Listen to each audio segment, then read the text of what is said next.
비리 수사를 상당 부분 진행했고 충분한 인적, 물적 증거를 확보했다고 생각한다고 말했습니다. 그러면서 필요한 시점에 필요한 수사를 진행하겠다고 덧붙였습니다. 이태원 참사 국정조사 특별위원회와 유가족, 생존자 등이 참여한 공청회에서 참석자들은 진상규명과 함께 2차 가해 중단 등을 호소했습니다. 생존자 김초롱 씨는 저에게 2차 가해는 장관, 총리, 국회의원들의 말이었으며 참사의 유일한 원인은 유흥과 밤문화, 외국 귀신 파티 문화가 아니라 군중 밀집 관리의 실패라고 지적했습니다.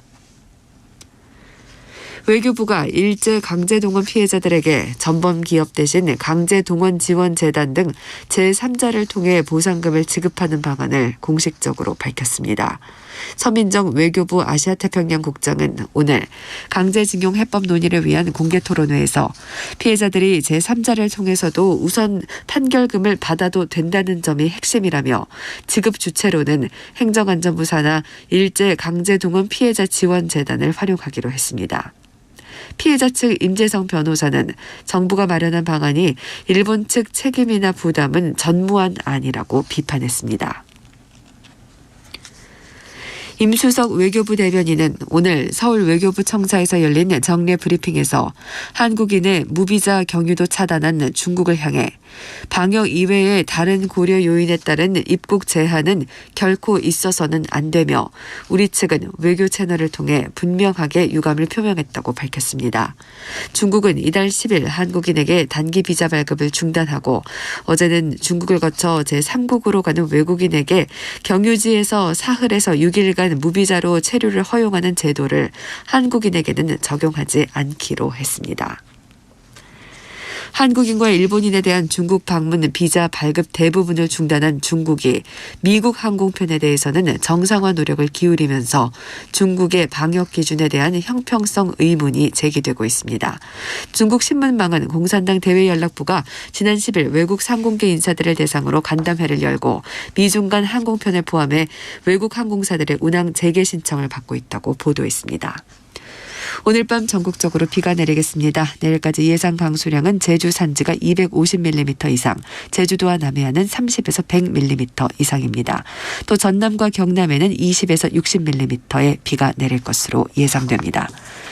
KBS 제1라디오 10시 뉴스를 마칩니다. 아나운서 윤수영이었습니다. KBS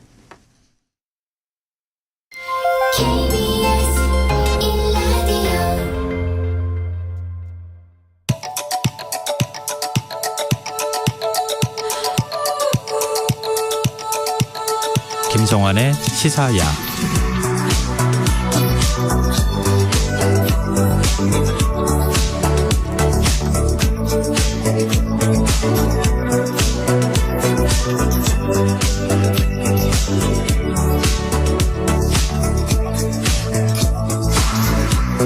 하루의 마무리, 오늘도 함께 하시죠. 시사평론가 김성환입니다. 오늘 국회에선 일제 강제동원 배상 판결의 해법을 논의하기 위한 공개 토론회가 열렸습니다. 외교부는 제3자를 통한 피해자 배상안을 사실상 공식화했는데요. 이런 상황 피해자들은 어떻게 받아들이고 있을지 더 깊이 들여다보는 인터뷰 시간에 일제 강제동원 시민모임 대표와 얘기 나눠보겠습니다. 목요일 경제읽기 코너에서는 2023년 새해 세계 경제가 어떤 흐름을 보일지 전망해보는 시간 마련했습니다.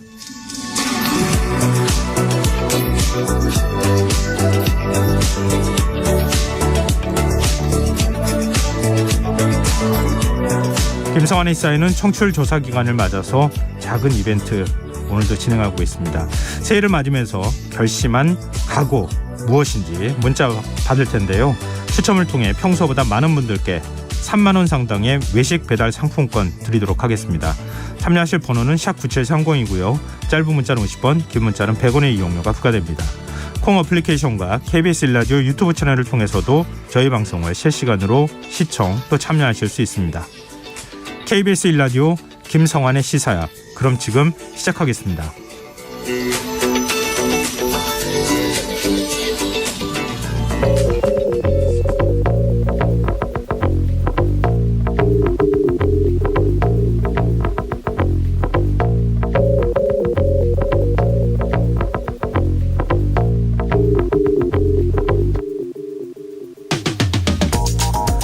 주당 근로시간이 15시간 미만인 초단시간 취업자가 역대 최대치를 기록했다고 합니다. 지난해 초단시간 취업자는 157만 7천여 명으로 전체 취업자의 5.6%를 차지한다고 하는데요. 이런 상황 어떻게 봐야 할까요? 문제는 이런 초단시간 노동자는 법적으로 주휴수당, 퇴직금, 유급 연차 휴가를 보장받지 못한다는 건데요. 건강보험 가입 대상도 기간제법에서 보장하는 2년 후 정규직 전환 대상도 아니라서 초단시간 노동자가 늘어난다는 건 노동권 사각지대가 그만큼 커졌다는 의미로 해석할 수 있습니다. 혹자는 노동시간 유연화를 통해 필요한 만큼만 일하는 사람이 늘어난 것으로 볼 수 있는 게 아니냐, 이런 반론을 제기할 수도 있을 텐데요. 최근 10년 사이 비자발적으로 아르바이트를 택하는 노동자들이 계속해서 늘고 있고요. 초단시간 노동자 가운데 절반 이상은 청년층이 아닌 60세 이상 고령층이란 점에서 사회 안전망 확충이 시급하다는 지적이 나옵니다. 최근 지난해 연평균 취업자 수가 82만 명에 육박해 2000년 이후 최대 증가폭을 기록했다는 소식이 전해졌습니다. 관련 보도엔 역대급 고용 호황, 이례적 호조, 이런 말들이 뒤따랐는데요. 정부가 지금 살펴야 하는 건 통계의 이면, 그 속에 있을 평범한 사람들의 삶이 아닐까요?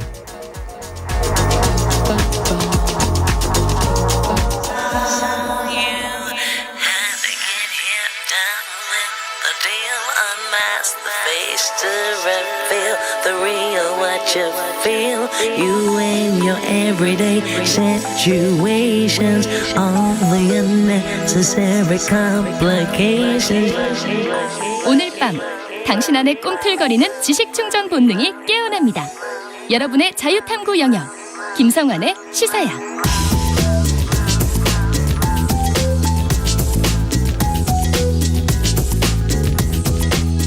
오늘 놓쳤던 뉴스 꼼꼼히 정리해드리는 뉴스야 시간입니다. 오늘은 곽재훈 프레시안 기자 나와 계십니다. 안녕하세요. 네, 안녕하세요. 네, 오늘 국회에서 일제강제징용 해법을 논의하기 위한 공개 토론회가 열렸는데요. 외교부가 전범기업이 아닌 일제강제동원 피해자 재단이 피해자들에게 보상금을 지급하는 방안을 제시했네요. 네, 우리 정부가 일본 기업의 배상 확정 판결을 받은 국내 강제징용 피해자들이 제3자로부터 판결금을 대신 변제받는 것이 가능하다면서 향후 수령의 동의를 구하겠다고 밝혔습니다. 네. 조만간 정부가 발표할 강제징용 해법의 골자를 오늘 미리 공개한 셈인데요. 피해자들은 강력히 반대하고 있습니다.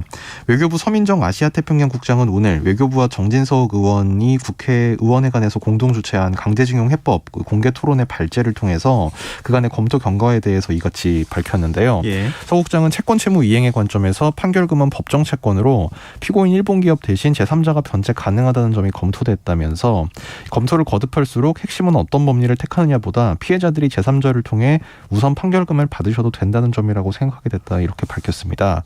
이어서 정부로서는 반드시 원고인 피해자 및 유가족분들을 직접 찾아뵙고 수령 의사를 묻고 충실히 설명드리고 동의를 구하는 과정을 거치겠다고 말했습니다. 이 지금 그 구체적인 방안으로 얘기하면 제3자가 대신 이제 배상금을 지급하겠다 이런 거잖아요. 그렇죠. 제3자라는 게 네. 우리 한국 기업이라고 봐야 되는 거죠. 그러니까 그 부분은 정확하지 않은데요. 뭐 네. 한국 기업 또는 그리고 일본 기업들이 참여하는 뭐 어떤 재단 같은 걸 만들어서 네. 그 재단에서 먼저 지급을 하고 이제 실제로 이제 그 쓴 돈을 나중에 이제 그 피고인 일본 전범 기업들로부터 받는 방안, 뭐 이게 사실 문재인 정부 때부터 이런 얘기가 좀 그 외교관이나 이런 데서 검토가 되거나 이제 그런 말이 설왕설래처럼 오간만이 있었는데 네. 그때부터 사실 피해자분들이 굉장히 반대를 하던 뭐 그런 방안입니다. 지금 일본 기업들이 여기에 참여할 가능성이 있는가, 이게 일단 뭐 논란의 첫 번째 지점이 될 것 같고, 두 번째로는 일본 정부가 공식 사과하느냐, 이게 두 번째 좀 쟁점이 될 것 같은데요. 바로 이제 이런 문제에 대한 해법이 명확하지 않으면서 오늘 토론회에서 뭐 고성이 터져 나오는 일이 있었다고요. 네, 방청석에서 뭐 수시로 고성 항의가 이어지고 뭐 시종 아슬아슬한 분위기로 전개가 됐습니다. 이유는 방금 말씀하신 것처럼 피해자 측에서 요구해온 이 피고 일본 기업의 배상 참여 그리고 일본 기업과 정부의 사죄 등이 정부 해법에 담겨 있지 않았기 때문인데요. 네. 강제징용 해법을 놓고 찬반 의견이 대립해왔기 때문에 이런 분위기가 충분히 예상이 됐지만 이 고항과 항의가 예상보다 더 심해서 결국 이 방청석에 앉은 일반 참가자 의견을 충분히 듣지 못한 채 토론회가 끝났고 방청석의 격한 반발이 계속되면서 하면서 발표를 담당했던 일부 패널들은 저 발언을 제대로 끝마치지도 못했습니다.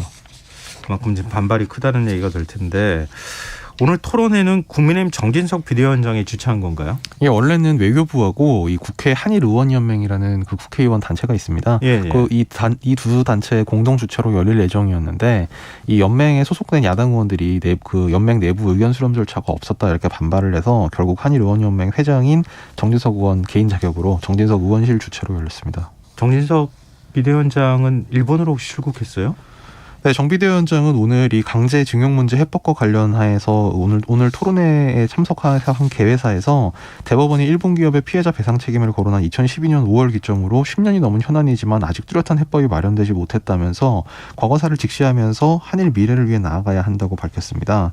오늘 정 위원장은 오후에 이제 일본을 방문하는데요. 이 한일 의원연맹 차원에서 여야 의원 10명과 함께 방문을 할 예정입니다. 정 위원장은 병아리가 태어나기 위해선 안과 밖에서 동시에 껍질을 깨야 한다는 줄탁동실한 말이 있다면서 강제징용 문제 역시 마찬가지고 일본 정부와 정계의 책임 있는 지도자를 만나 우리의 이런 뜻을 분명히 전달하겠다고 말했습니다. 줄탁동시라고 얘기하는데 일본은 깰 생각이 별로 없는 것 같아서 지금 논란이 되고 있는 거 아닌가 싶은데요. 야당 의원들은 시민단체 관계자들과 함께 기자회견을 열었네요.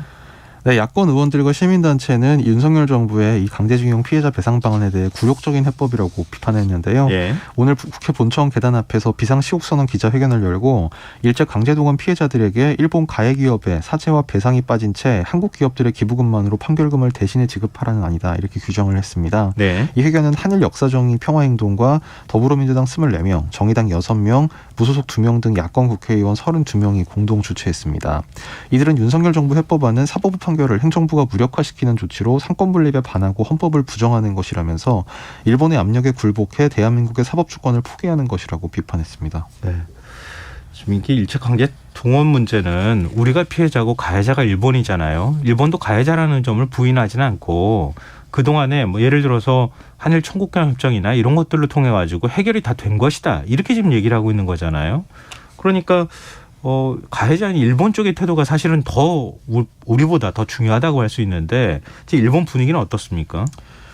일본 정부의 공식 입장은 오늘 그 마스노 히로카즈 관방장관이 오늘 정례 기자회견에서 한국 정부와 긴밀히 의사소통에 나가겠다. 또 뭐 그냥 이 정도로 아주 원론적인 입장만 나왔고요. 네. 다만 이제 총리관저 소식통 말로 이제 비공식적으로 일본 언론에 알려진 바를 보면 네. 오늘 내놓은 방안에 대해서 현실적이다 이렇게 좀 긍정적인 평가를 했다고 현실적이다.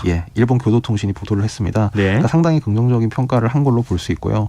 다만 일본 매체들에서는 이제 이런 방안에 대해서 그 현실성이 얼마나 있는 것인지 여기에 대해서 좀 가늠하기 어렵다 이런 분석들도 나오는데 네. NHK 방송 같은 경우는 이제 오늘 원래 토론회가 이 한일 의원연맹 공동 개최로 돼 있었지만 야당 측 반발로 의원연맹 회장인 정진석 의원의 단독 공동 개최 형식으로 변경된 점 그리고 이제 일부 원고들이 일본 기업의 사과 배상을 요구하면서 오늘 토론회에 불참한 점 이제 이런 것들을 언급을 하고 또 이제 이 토론회가 열리는 도중에 야당 의원들이 시위를 그 인근에서 시위를 했다 이제 이런 내용도 보도를 했습니다. 네. 요미우리 신문도 이제 배상금을 기부하는 것이 한일 양국 기업인지 아니면 한국 기업인지에 대해 양국의 의견이 갈려 있지만 이 명확한 답을 한국 정부가 피했다 이렇게 전했고요.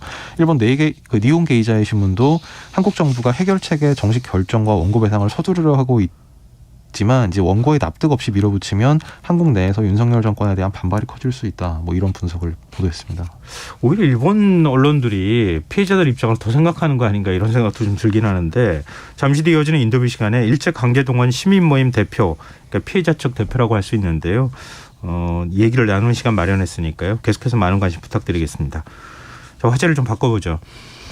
민주당 이재명 대표가 오늘 신년 기자회견을 열었어요. 어떤 얘기를 했습니까? 네, 뭐 한 서너 가지 정도 중요한 얘기가 있었는데요. 네. 먼저 윤석열 대통령에게 일방통행 국정을 중단하고 실종된 정치 복원에 협력해달라면서 영수회담을 재차 제안을 했습니다. 이 대표가 오늘 오전에 국회 사랑제에서 신년 기자간담회를 연 자리에서 이제 나온 이야기였는데요. 국민과 야당을 대화 상대로 인정하지 않는 이상 국정난맥과 위기는 반복될 수밖에 없다면서 이미 여러 차례 대통령과 회담을 제안했고 그 제안은 지금도 유효하다 이렇게 말했습니다. 이른바 정치개혁 방안과 관련해서는 헌법 개정, 즉 개헌 논의를 공식화했는데요. 네. 이 대표는 이미 수명을 다한 현행 대통령 5년 단임제를 4년 중임제로 바꿔 책임 정치 실현과 국정 연속성을 높여야 한다고 강조했습니다. 또 대통령 결선 투표제 도입, 또 국무총리 국회 추천제, 감사원 국회 이관 등의 이 분권형 대통령제 개헌 방안도 거론을 했습니다. 민생 비전과 관련해서는 과거 이제 지자체장 시절부터 이 대표가 추진해온 이른바 기본소득 이 기본 정책 시리즈를 다시 강조를 했는데요. 네. 민주당은 기본사회 2050 버전을 준비해 우리 미래사회 청사진을 분명하게 제시하겠다면서 이를 준비하기 위해 당내에 기본사회위원회를 설치하고 기초연금의 노인 기본소득 전환, 기초연금 부부 감액 폐지, 또 기본주거 실현을 위한 임대지원 강화 등의 이 민생 지원 방안을 발표를 했습니다. 오늘 기자회견 모두 간담회에서 이제 이 대표가 준비한 내용 중에는 이 이른바 자신의 사법 리스크 검찰 수사 관련 내용은 빠져 있었지만 질의응답에서는 총 11개 정도 질문을 받았는데 그중에 5개가 검찰 및 수사 관련이었습니다. 네. 이 대표는 이와 관련해서 가급적 사법 리스크가 아니라 검찰 리스크라고 해달라, 또 검찰의 요구가 매우 부당하고 옳지 않은 처사다, 이렇게 검찰을 강하게 비판했습니다. 지금 대통령제를 4년 중임제로 바꾸는 개헌안도 제안을 하지 않았습니까? 지금 구체적인 로드맵을 제시했습니까? 네, 먼저 국회 개헌특위를 제안하자 이런 제안이 나왔고요. 예. 그리고 충분한 수기를 통해 개헌안을 도출하고 내년 총선에서 국민투표를 동시에 실시하자, 이게 오늘 이 대표가 내놓은 일종의 시간적인 제안입니다. 또 이를 위해서 민주당이 올해 3월을 목표로 자체 개헌안을 제출하겠다, 이런 약속도 내걸었습니다. 네.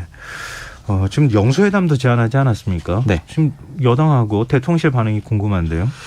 여당 반응이 사실 거의 즉각적으로 거부 이제 이런 식으로 나왔는데요. 예. 정진석 국민의힘 비대위원장은 오늘 이 대표 신년 기자회견가 끝난 직후에 이제 기자들과 만나서 이 대표의 처지에 비춰봐서 한가하게 신년 기자회견 할 때인지 묻고 싶다. 이 국민적 의혹 한가운데 있는 분이 자신의 비리 혐의에 대한 설명, 또 주변 인물 여러 명이 사망하고 측근들이 재판받고 구속돼 있는 문제에 대해 사과나 반성은 일체 없이 한가한 회견을 했다, 이렇게 비난하면서 네. 대통령과의 면담 얘기도 나왔다고 하는데 대통령이 범죄 피의자와 면담할 때는 아니라고 생각한다, 이렇게 얘기를 해서 눈길을 끌었습니다. 주호영 국민의힘 원내대표도 영수라는 말도 옛날 얘기고 시기도 맞지 않다면서 본인의 사법적 문제부터 처리하고 나서 회담을 하는 것이 맞을 것 같다, 이렇게 일축했습니다. 대통령실은요? 대통령실은 영수회담 관련해서는 회담에 대해서는 여러 차례 입장을 밝힌 바 있다, 회담은 언제나 열려 있다, 이런 원론적인 답변만 내놨는데요. 국회 상황 등 여러 재반 여건을 고려해 판단하게 되지 않을까 생각한다. 국회 상황이나 여러 재반 여건들을 판단해 필요하면 말씀드리겠다. 이런 정도의 언급이 나왔습니다. 근데 앞서서 이제 윤석열 대통령이 이제 야당 대표와 1대1 회담에 대해서는 좀 거부감 섞인 태도를 보였기 때문에 아마 이런 기존의 태도가 연장되는 것으로 해석이 될 것 같습니다.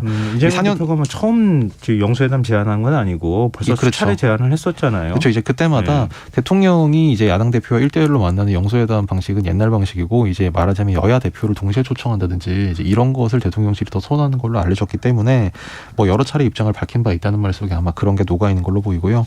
4년 중임제 개헌 제안에 대해서도 국회에서 논의할 사안이다. 이 개헌에 대한 대통령의 생각은 언론 인터뷰를 통해 접할 수 있을 것이다라고만 밝혔습니다. 완곡하게 거절의 입장을 밝혔다. 네. 정치화법으로 보면은 그렇게 해석해야 되지 않을까 싶네요. 지금 여러분께서는 KBS 라디오 김성환의 시사회와 함께하고 계십니다. 계속해서 뉴스야 이어가겠습니다. 검찰이 미래 신도시 대장동 개발 특혜 효과 관련해서 이재명 대표를 추가로 소환할 거다, 이런 전망이 나오고 있네요. 네, 저번 소환은 이른바 성남FC 후원금 의혹 관련이었는데요. 네. 지금 서울중앙지검에서 이 대장동 개발 특혜 의혹 관련 수사를 하고 있는데 이 중앙지검에서 이재명 대표에 대해 배임 및 부패방지법 위반 등 혐의 피의자로 이제 조사할 방침을 세우고 준비 작업에 들어간 것으로 알려졌습니다. 네. 검찰은 이 대장동 개발 사건과 관련해서 당시 성남시장인 이 대표가 배임 혐의의 정점에 있다, 이렇게 보고 있는데요. 개발 시행사의 지분 절반을 성남도시개발공사가 갖고 있었는데 이 사업 수익 중 1,822억 원의 확정 이익만 배당을 받았지만 민간업자들이 4천여억 원의 막대한 배당을 챙겨서 성남시가 그만큼의 손해를 입혔다. 지금 이게 검찰이 그리고 있는 혐의의 골자입니다. 네. 검찰은 지금 장기간 수사를 통해서 이 대표 혐의를 입증할 진술, 증거를 확보했다, 이렇게 자신을 하고 있고요. 다만 이제 일정 조율 등을 감안할 때 소환 시기는 설 명절 이후, 그리고 이제 이달 내가 되지 않을까, 이제 이런 전망이 법조계 안팎에서 나오고 있습니다. 네. 또 그런가 하면 검찰은 이른바 대장동 일당에 대해서 이해충돌 방지법 위반 혐의를 추가로 적용했어요. 네, 그러니까 그 추가 기소라고 해서 뭐 네. 기존에 기소되지 않은 사람을 새로 기소한 게 아니고 그 기소된 사람은 그대로인데 혐의가 추가가 된 셈입니다. 네. 화천대유 대주주 김만배 씨 그리고 유동규 전 성남도시개발공사 기획본부장 또 정민영 전 같은 공사 전략사업실장 그리고 천화동인 4호 소유주 남욱 변호사 또 5호 소유주 정영학 씨 등 5명에 대해서 이 이해충돌방지법 위반 혐의를 추가 적용해서 불구속 기소를 했는데요. 예. 검찰은 이들이 2014년 8월부터 이듬해 3월까지 이 대장동 개발과 관련해서 성남시와 이 도시개발공사 내부 비밀을 이용해서 이 성남의뜰 컨소시엄을 민간 사업자로 선정되게 한 것으로 봤습니다. 이들에 대해서 이해충돌방지법 위반 혐의를 추가로 이제 적용을 하려고 하는 것은 이제 범죄 수익 환수를 위해서인데요. 이해충돌방지법을 적용하게 되면 이제 직무수행 중 알게 된 비밀 또는 공공기관 미공개 정보를 이용해 재산상 이익을 취득하거나 하게 한 경우에 부당이득을 몰수 추징할 수가 있게 돼 있습니다. 네, 알겠습니다. 그리고 그제 태국에서 검거된 김성태 전 쌍방그룹 회장. 사실은 태국에서 사법 절차를 밟지 않겠느냐 뭐 이런 관측이 나왔었는데 자진 귀국 의사를 밝혔다고요? 네, 오늘 법조계 및 쌍방울그룹 등에 따르면 체포된 직후 불법 체류를 부인한 것으로 그래서 태국에서 이제 법정 그 투쟁을 이제 이어갈 것으로 이제 전망이 됐던 이 김성태 전 회장이 네. 자진 귀국하겠다는 입장을 오늘 당국에 밝힌 걸로 전해졌습니다. 김 전 회장은 현지 수용시설의 열악한 환경 등의 부담을 느껴서 국내로 입국하는 걸 선택한 걸로 알려졌는데요. 쌍방울그룹 관계자는 송환 거부 등 소송을 내도 실력이 없다고 판단한 것 같다면서 여건이 말소됐기 때문에 긴급 여건이 발급되면 입국 절차를 밟을 것이고 이르면 내일 비행기에 탑승해 13일 또는 14일에 한국에 도착할 것이라고 말했습니다. 이 김성태 전 회장의 국내 송환이 임박한 것으로 알려짐에 따라서 이제 쌍방울 관련 각종 의혹 수사가 급물살을 탈 전망인데요. 네. 수원지검 형사 6부가 이제 지난 10월 이제 태국의 한 골프장에서 이제 김 전 회장이 조만간 입국하는 즉시 이제 피의자 신문을 진행할 예정으로 전해졌습니다. 김 전 회장이 받고 있는 혐의는 특정 경제범죄 가중처벌법상 횡령을 비롯해서 또 배임, 자본시장법 위반, 증거인멸 등이고요. 예. 대북송금 그리고 더불어민주당 이재명 대표의 변호사비 대납 의혹과도 연루가 돼 있습니다. 뭐 이것도 또한 이재명 대표와 관련한 수사와 연결이 되기 때문에 이것도 검찰 수사가 어떻게 진행되는지 좀 예의주시할 필요가 있겠네요. 자, 다음 뉴스로 넘어가 보겠습니다. 이태원 참사 국정조사 특위가 오늘 2차 공청회를 진행했는데요. 희생자 유가족들하고 생존자들이 나와서 입장을 밝혔어요. 네, 원래 유가족들이 요구했던 건 3차 청문회였는데 네. 이제 이게 공청회 형식으로 결국 진행이 됐습니다. 이태원 참사 유족과 생존자들은 참사 이후 정부 대응이 2차 가해였다 이렇게 비판하고 진상규명과 책임자 처벌을 재차 촉구했는데요. 참사 직후 경찰 대응으로 인한 혼란, 또 사망 시점과 응급처치 등 관련 정보 미공개로 인해서 유족들이 아직까지도 언제 어떻게 죽었는지 알 수 없다 이렇게 울분을 토하기도 했습니다. 오늘 공청회에는 참사 유가족 8명, 생존자 2명, 지역상인 1명이 참여해서 참사 당시 상황과 참사 이후 정부의 대응을 각각 7분씩 증언을 했고요. 이 생존자와 유족이 직접 국정조사에 참여해서 공식적으로 발언을 한 것은 이번이 처음입니다. 여당 측 국정위원들을 비판하는 얘기를 하면서 공청회가 잠시 정회되는 일이 있었죠. 네, 일부 이제 진술을 한 이제 유가족도 생존자들은 이 특위활동 기간 여당 위원들의 진상규명 의지가 보이지 않았다면서 이제 개별 의원 이름을 부르고 항의를 하기도 했고요. 예. 유가족 서희연 씨는 유가족이 일상으로 돌아가는 길은 정확한 진상규명과 모든 책임자를 처벌하는 것이고 그것이 우리 가족의 가장 큰 위로가 될 것이라고 말했습니다. 또 유가족 최선미 씨는 이상민 장관 등을 염두에 둔 듯 더 이상 자리에 연연하지 말고 정무적 도의적 책임을 지고 물러나라 이렇게 요구를 했습니다. 협의회 이정민 부대표는 국조특위 위원들에게 정말 진상규명을 위해 조사를 하긴 한 거냐, 참사 이후 컨트롤타워라는 국무총리는 출석조차 안 했다 이렇게 울분을 토했고요. 이종철 대표 또한 국정조사를 지켜보면 유가족들이 오히려 실망감과 죄책감을 느꼈다. 허위 부실 자료를 제출하거나 자료를 제출하지 않는 기관들, 출석조차 하지 않는 국무총리, 허위로 답변하거나 책임 회피 답변을 하는 증인들, 너무 좌절스러운 순간이었다 이렇게 그 울분을 토했습니다. 저도 생방송으로 봤는데 제가 막 숨이 안 쉬어져가지고 진짜 힘들었습니다. 아마 많은 국민들이 그러시지 않았을까 싶은데요. 국조특위 활동기간 열흘 연장해서 오는 17일 끝나는 거잖아요. 네. 좀 추가로 일정이 있는 게 있습니까? 오늘 이제 3차 청문회 또는 이제 2차 공청회까지 진행이 됐기 때문에 그리고 이제 저번에 했던 전문가 공청회까지 포함해서 이제 그동안의 활동 경과 그다음에 공청회 결과 등을 담은 결과 보고서를 채택하는 것으로 아마 이 국조특위 일정은 마무리가 될 것 같습니다. 네. 다만 이제 유족 측은 이 국정조사와는 별개로 이제 진상규명이 필요하다. 그래서 정권이나 윗선의 눈치를 보지 않는 독립적인 조사기구 또 유가족들이 참여할 수 있고 의견을 낼 수 있는 조사기구가 필수적이다. 이렇게 진상조사를 요구를 그 추가로 요구를 했고요. 네. 그 특위위원들 중에서도 이제 기본소득당 용해인 의원은 진상규명과 피해자를 위한 여정이 끝나지 않았다. 그래서 특검이 필요하다. 이런 주장을 하기도 했습니다. 네. 이런 가운데 이태원 참사 유가족에게 이른바 마약 부검을 요청한 사례가 추가로 드러났어요. 네, 희생자 유가족 중 최소 5명 이상이 경찰 혹은 검사로부터 마약 부검을 제안받은 걸로 확인됐는데요. 네. 앞서 지난해 12월에 광주지검 소속 모 검사가 유가족에게 이 마약 부검을 요청한 사실이 이제 알려져서 논란이 된 바가 있었습니다. 네. 오늘 이제 민주사회를 위한 변호사 모임 즉 민변에 따르면 민변이 이제 이태원 참사 유가족들을 대상으로 설문조사를 진행한 결과 총 8명의 이제 희생자 유가족들이 경찰 혹은 검사로부터 부검 제안을 받았다고 하는데요. 그 가운데 또 희생자 5명의 유가족이 구체적인 마약이라는 언급을 들었다고 합니다. 이 제안을 받은 유가족들은 마약 부검 여부와 관계없이 부검 요청을 모두 다 거절을 했고요. 또 사인이 명확한데 부검을 하자는 건 2차 가해다 이렇게 수사기관 층에 뭐 울분을 토하고 또 화를 낸 것으로 전해졌습니다. 네. 이를테면 한 유가족 A 씨는 일산에 있는 영안실에서 이 장례식장으로 희생자를 이송하는 과정에서 경찰로부터 범죄나 마약에 연루됐을 수 있다는 말과 함께 부검을 제안받았다고 하고요. 다른 유가족 B 씨는 이제 이대 서울병원 응급실에 있을 때 부검 제안을 받은 사실이 있다면서 자신이 화를 내자 경찰이 검사에게 부검 의사가 없다고 전달하겠다 이렇게 말했다고 전했습니다. 또 유가족 C 씨는 의정부지검 소속 모 검사로부터 이 마약 등 수사를 위해 필요하다면서 부검 제안을 받았다고 민변에 진술했습니다. 근데 그동안 검찰 한동훈 법무부 장관이 명시적으로 얘기를 했었는지 제가 정확하게 기억은 안 나는데 이런 사실에 대해서 부인하지 않았습니까? 부인하는 입장을 밝혔던 것으로 아는데 지금 이렇게 추가로 5명한테까지 지금 이른바 마약 부검을 제안했다. 좀 논란이 좀 될 것 같네요. 그리고 이태원 참사가 발생한 그 시각에 용산구청 당직자들이 윤석열 대통령 비판 전단을 제거하고 있었다. 이런 주장도 나왔어요. 네, 오늘 경찰청 특별수사본부에 따르면 이 특수본이 용산구청 직원을 조사하는 과정에서 당직 직원 2명이 이 참사 당일인 지난해 10월 29일 밤 9시 10분께부터 약 1시간 반가량 삼각지역 근처에서 윤 대통령 비판 전단을 벽에서 떼는 작업을 한 사실이 확인됐다고 오늘 알려졌습니다. 네. 전단 제거를 먼저 요청한 곳은 용산서였다고 하는데요. 이 당직 직원들은 이제 당일 저녁부터 이태원에 밀려드는 인파와 차량 등으로 이제 복잡하다 이런 민원이 속출했기 때문에 처음에는 거절을 했는데 결국 구청 비서실장이 재차 요청을 하면서 이 당직자 5명 가운데 2명이 전단 제거 작업에 투입이 됐다고 합니다.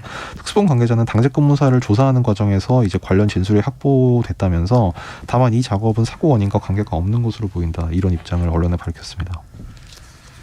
네, 알겠습니다. 오늘 뉴스 여기까지 하겠습니다. 지금까지 곽재현 프레시안 기자였습니다. 고맙습니다. 감사합니다. 네. KBS 1라디오 김성환의 시사야. 지금 청취율 조사 기간 맞아서 청취자 여러분들과 소통하는 시간 마련했는데요. 2023년 새해 결심과 관련한 문자 받고 있습니다. 1045님. 퇴근하고 집으로 오는 길 항상 삼겹살 유혹을 못 이겨 꼭 한잔하고 들어오는 습관이 있었는데요. 올해는 눈 감고 코 막고 바로 집으로 돌아오도록 노력할 겁니다. 아자자 이렇게 해주셨습니다. 좀 인생의 낙이 없어지실 것 같은데 걱정이네요. 6583님. 안 입는 옷 과감히 버리기로 결심했어요. 작년, 재작년부터 입을 줄 알고 옷장 가득 넣어둔 게 한가득인데요. 손이 안 가더라고요. 올해는 미련 없이 정리하려고요. 좀 미니멀한 삶을 꿈꾸고 계시는 것 같습니다. 좀 여러 가지 주변에 불필요한 것들이 있는지 한번 살펴보시면 어떨까 싶습니다. 꼭 목표 이루시길 바랍니다. 네, 계속해서 문자 보내주십시오. 문자 주실 번호는 샵9730이고요. 콩 게시판과 유튜브를 통해서도 무료로 참여하실 수 있습니다.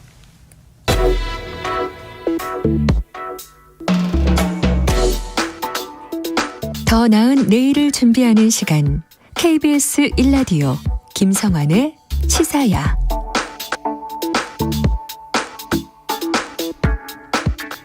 앞선 뉴스화 시간에도 저희가 소식을 전해드렸는데요. 일제 강제 동원 배상 판결 해법을 논의하기 위한 공개 토론회가 오늘 열렸습니다.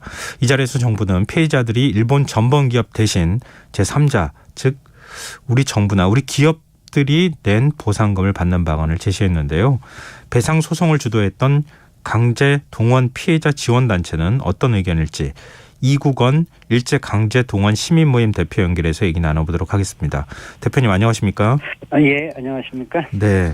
일단 오늘 열린 공청회 그 토론회에 참석하기로 하셨다가 지금 불참을 하신 거잖아요. 예, 그렇습니다. 예, 그 이유부터 좀 들었으면 좋겠습니다. 토론회에 참석해달라는 요청을 받았지만 아무 연락이 그동안 없었습니다. 예. 그래서 이게 어떻게 한다는 것인지, 누가 발제자인지, 토론자들은 누가 나오는 것인지 하도 답답해서 무슨 정보를 줘야 될 것 아니냐 하고 외교부에 며칠 전부터 문의를 했어요. 예. 그랬더니 보안을 이유로 그 하루 전인 어제 그것도 저녁 6시에나 발제문을 보내줄 수 있다라고 하는 것 아닙니까? 예. 저는 그 아파트 주민총회도 이렇게 날림으로 치를까 싶은데, 예. 아무리 요식 행위로 치른다고 하더라도, 저는 뭐 이런 비상식적인 토론은 처음 봤습니다. 특히나 이제 이번 토론회가 다름 아닌 2018년 대법원 판결에 따른 이행 문제로 하는 것이잖아요. 네. 그러니까 피해자 측인 저희는 그 토론회에 없어서는 안 돼. 가장 중요한 당사자임에도 불구하고 네. 발제문도 주지 않고 토론회에 들어오라고 하는 것은, 이것은 한마디로 말해서 피해자들을 모독하는 것이고, 이렇게까지 수모를 받아가면서 그 토론회에 들어가야 되는 것인지 그야말로 참담한 지경이었습니다. 그래서 불가피하게 불참을 할 수밖에 없었습니다. 근데 오늘 토론회가 의견 수렴을 하는 마지막 절차라고 하는 게 맞습니까? 뭐 정부가 그렇게 얘기를 했기 때문에 네. 오늘 이제 토론회에서 이렇게 날림으로 치러서는 안 된다. 한 번이 아니라 두 번이라도 이런 자리가 있어야 된다라고 요청을 했지만 정부가 그에 대해서 답변을 안 했기 때문에 아마 이대로 끝내지 않을까 싶습니다. 네. 근데 오늘 토론회에서 그동안 검토한 정부안 이제 정부에서 위원회를 만들어서 논의를 해왔던 거잖아요. 그것에 대한 최종안을 일단 제시했다고 봐야 될 것 같은데, 제3자 대위 변제라고 하는 게 들어가 있어요. 이게 구체적으로 어떤 방법으로 지금 배상을 해준다는 얘기입니까? 그러니까 2018년 대법원 판결은 전범 그 피고 기업인 미쯔비시나 일본제 처리 배상하라라고 한 것 아니었습니까? 네네. 그런데 일본 기업 대신 그 배상 의무를 일제강제동원 피해자 지원재단이라고 행정안전부 산하 재단을 통해서 일본 기업이 아니라 한국 기업들로부터 기부금을 모아가지고 그 승소하신 피해자들한테 지급하겠다라고 하는 것입니다. 지금 뭐 포스코에서 한 40억 내기로 이미 얘기가 된 것 같더라고요, 보니까. 예, 지금 뭐 청구권 수혜 기업이라고 하는 이유로 애꿎은 지금 포스코로부터 40억을 뜯어내겠다라고 하는 것 같은데, 네. 저는 청구권 수혜 기업들이 져야 될 일제 강제동원 피해자들에 대한 저는 도의적 사회적 책임이 저는 있다고 생각합니다. 네.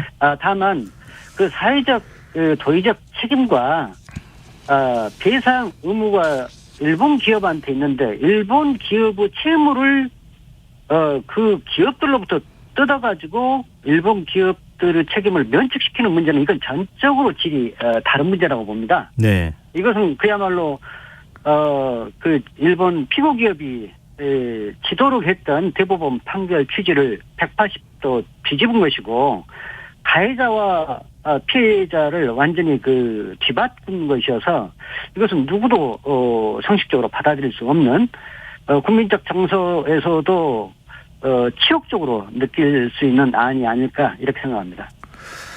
근데 지금 일본 기업이 과연 그러면은 피해 배상금을 내놓을 것이냐 아니냐, 이게 제일 큰 관심일 수밖에 없는 거 아닙니까? 우리 기업이 물론 한일 청구권 협정으로 어느 정도 포스코의 경우에는 뭐 수혜 기업으로 이 분류가 될 수 있겠지만, 일본 기업이 배상금을 내놔야, 그래야 진정한 의미가 있는 것인데, 오늘 정부 쪽에서 설명한 걸 보니까 일본 기업이 동참하지 않을 가능성도 배제하기는 어려워 보이는 거죠? 그렇습니다. 정부 설명에서, 그러니까 네. 정부는 그동안 일본과 여러 차례 교섭을 가졌다라고 했지 않습니까? 예. 그런데 오늘 얘기를 하는 것 보면 일본 피고 기업이 돈도 안 내놓을 것 같고, 일본 정부나 피고 기업이 로부터 사과도 기대하기가 어렵다라고 얘기를 하고 있어요. 네. 그것은 그동안의 협상이 얼마나 무력하고 성과가 없었는지를 사실 고해성사한 거나 다름없는 것이죠. 일본 기업의 자발적 참여를 기대한다. 이 정도 수준으로 정부 입장을 정리해도 되는 건가요?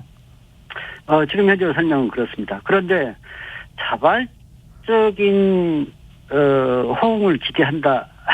이게 국제사회에서 과연 가능한 것인지, 특히나 한일 간 관계에서 일본의 선이나 어떤 선이나 성의 호응, 이게 특히나 한일 관계에서 있어 본 적이 있었는지, 네. 제가 그 사례를 찾아내기가 좀 어렵습니다. 일단 대법원에서 판결한 판결 취지는 일본 전범 기업들의 자산을, 물론 이제 전범 기업들이 배상금을 내지 않으면 일본 기업들의 자산을 매각해가지고 그 돈으로 사실은 배상을 하도록 이렇게 됐던 거잖아요. 근데 지금 네, 정부 안은 일본 기업은 자발적 참여를 기대한다고 하면 대법원 판결 내용하고 좀 배치되는 거 아닌가요? 그렇죠. 일본 기업은 자발적 참여를 해야 되는 대상이 아니고 법원의 판결에 따라서 배상 의무를 져야지 무슨 자발적 참여라니 말이 안 되죠. 예를 들어서 형사처벌을 받아서 감옥에 가야 할 사람한테도 자발적으로 감옥에 들어오라고 합니까? 이것은 도저히 상식적으로 이해할 수 없는 것이고, 대한민국 사법부 권위가 과연 이 정도까지 추락할 수 있는 것인지, 윤석열 대통령이 말하는 법치나 국익이 과연 일본 배상 의무를 진 일본 기업들한테 자발적으로 참여하라라고 이렇게 구걸을 하는 것이 과연 법치이고 국익인지 정말 이해할 수가 없습니다. 그동안 일본 정부의 공식 사과, 이게 피해자들이 그 우선에 어떤 것보다 우선해서 지금 요구했던 거였었잖아요. 거기에 대해서는 정부가 뭐라고 밝혔습니까? 그러니까 정부는 일본 정부나 피고 기업으로부터 사과 기대하기 어렵다라고 오늘 그 얘기를 했습니다. 그런데 이게 단순히 예를 들어서 우리가 예를 들어서 옆집에 그 삽 한 자루를 빌려서 쓰더라도 미안하다라고 느껴지면 미안하다라고 하고 이렇게 하는 것이 인간은 상식이잖아요. 예. 그런데 단순히 금전 거래가 아니고 이것은 일제의 식민 지배, 그다음에 전쟁 수행 과정에서 있었던 반인도적 불법 행위다라고 하는 것이죠. 그러니까 빌린 돈 그냥 갚는 것이 아니라 네. 법원에서 불법 행위에 대한 배상 판결이 있었던 것은 그 어떠한 불법 행위가 있었기 때문에 사실 돈보다 가장 중요한 것은 피해자들에 대한 진정한 사과가 중요하다는 거 하는 것이죠. 예. 그래서 피해자들은 지금까지 돈이 목적이 아니라 일본의 사과가 있지 않는 한 그 받아들일 수 없다라고 하는 것이고, 양금당 할머니가 대표적으로 그런 얘기를 했는데, 예. 내가 돈 때문이라고 한다면 진짜 포기했다. 나는 사과를 받아야 되겠다. 이렇게 지금까지 주장했던 것 아닙니까? 근데 그 부분도 일본 정부 차원이나 아니면 일왕도 얘기했던 것, 통석이염이라는 게 갑자기 또 생각나기도 하는데요. 과거에 여러 차례 사과를 했기 때문에 추가로 사과를 기대하기 어렵다. 이렇게 연결이 되는 겁니까? 추가로 호응이 있도록 노력해보겠다라고 하는 것이고, 또 예. 호응이 있지 않겠느냐라고 하는 것인데, 사실 그러한 식의 일본 정부 사과는 그동안 사실 없었던 것은 아닙니다. 예. 무라야마 다마도 있었고 고노다마도 있었고 그다음에 간나우또 다마도 있었지만 네네. 일본의 사과는 어떤 것이었냐면 명백한 한계가 있는 것이, 그때 어떤 것으로 인해서 도의적으로 미안하다라고 하는 것이지 불법 행위였다라고 하는 것이 아니었었거든요. 그러니까 네. 불법 행위라고 한다면 그것에 대한 마땅히 배상을 해야 되는데, 배상을 해야 될 문제라고는 생각지 않고 다만 도의적으로 미안하다라고 하는 것입니다. 그것은 그런데 그러한 식의 사과가 얼마만큼 처참히 무너졌는가 하는 것을 아베 총리 시절에 경험을 했는데, 2015년 한일 위안부 합의 있었을 때 그 직후에 일본 국회의원이 최소한 피해자들한테 도의적으로 사과를 표명할 의향은 없느냐라고 했었을 때, 아베 총리가 합의 바로 이틀 뒤에 피해자들한테는 털끝만큼도 사과할 마음이 없다라고 하면서 오히려 그 피해자들한테 도저히 받아들일 수 없는 치욕을 주고 수모감을 남겼지 않습니까? 네. 그렇기 때문에 지금 정부가 말하는 이러한 과거에 있었던 것을 다시 한번 개선하거나 답습하는 그 정도 수준의 것으로서는 아무 의미가 없고 하루아침에 뒤바뀔 수 있는 것이어서 허망하기 짝이 없는 것입니다. 그동안 일본 정부는 개인 청구권은 소멸됐다, 이런 입장이었던 거잖아요. 그러면 일본 정부에서 기업들도 배상금을 내지 않고 만약에 공식적인 사과를 추가로 하지 않는다. 지금 뭐 추가라기보다는 개인의 불법 행위와 관련해서 이제 공개적으로 사과를 하지 않는다. 이렇게 보면 기존 입장하고 하나도 변함이 없다. 이렇게 볼 수도 있는 건가요? 그런데 사실 그 일본 사법부 판단은 이 문제가 모두 끝났다라고 하는 것이 아닙니다. 예. 예를 들어서 비록 일본 재판에서 피해자들이 패소를 했었습니다만 일본 재판에서마저도 예를 들어서 양금당 할머니 사건의 경우에도 당시 강제연행과 불법행위, 임금 미주급이 모두 있었다는 것이 인정이 됐습니다. 네. 다만 한일 청구권 협정을 통해서 재판을 통해서는 그 권리를 보장해 줄 수 없다. 네.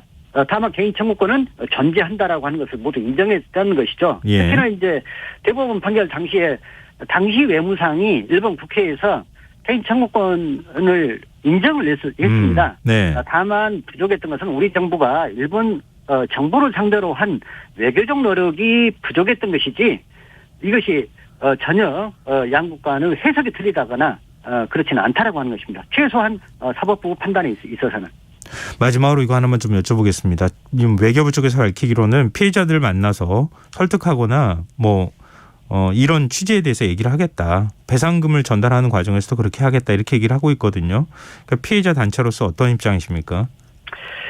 저는 그 말장난이라고 생각을 하는데 지난 9월 2일 박진 외교부 장관이 광주까지 내려와서 일본 제철 그 이춘식 할아버지를 뵙고 또 양금덕 그 미쓰비시 근로정신자로 동원되신 할머니를 뵙고 돌아간 이후에 외교부가 했던 것이라고 하는 것은 양금덕 할머니 대한민국 인권상 못 받도록 하고 그다음에 국민훈장 받으려고 했던 것마저 방해했지 않습니까? 예. 이것은 소통이 아니라 피해자들이 못 오가는 것이고 그 최소한 피해자들이 그동안 그 싸우고 인권운동을 위해서 헌신했던 그것에 그 앞장서서 치하하고 격려하고 그다음에 외교부가 추천장을 써주지를 못할 망정 네. 그 상마저도 걷어 차면서 무슨 소통입니까? 그리고 이제 지난 7월 달에는 대법원에 계류 중인 강제집행 사건도 결국 담당 재판부에 의견서를 내가지고 권리행사를 방해했지 않습니까? 네. 아니 사실은 정부는 외교부는 피해자들 의사와 무관하게 권리행사조차도 하지 못하도록 할 짓 안 할 짓 다 해가면서 이러면서 피해자들하고 소통하고 있다고 하면 말이 안 되죠. 네, 알겠습니다. 오늘 말씀 여기까지 듣겠습니다. 말씀 고맙습니다. 예, 감사합니다. 네, 지금까지 이국원 일제강제동원 시민모임 대표였습니다.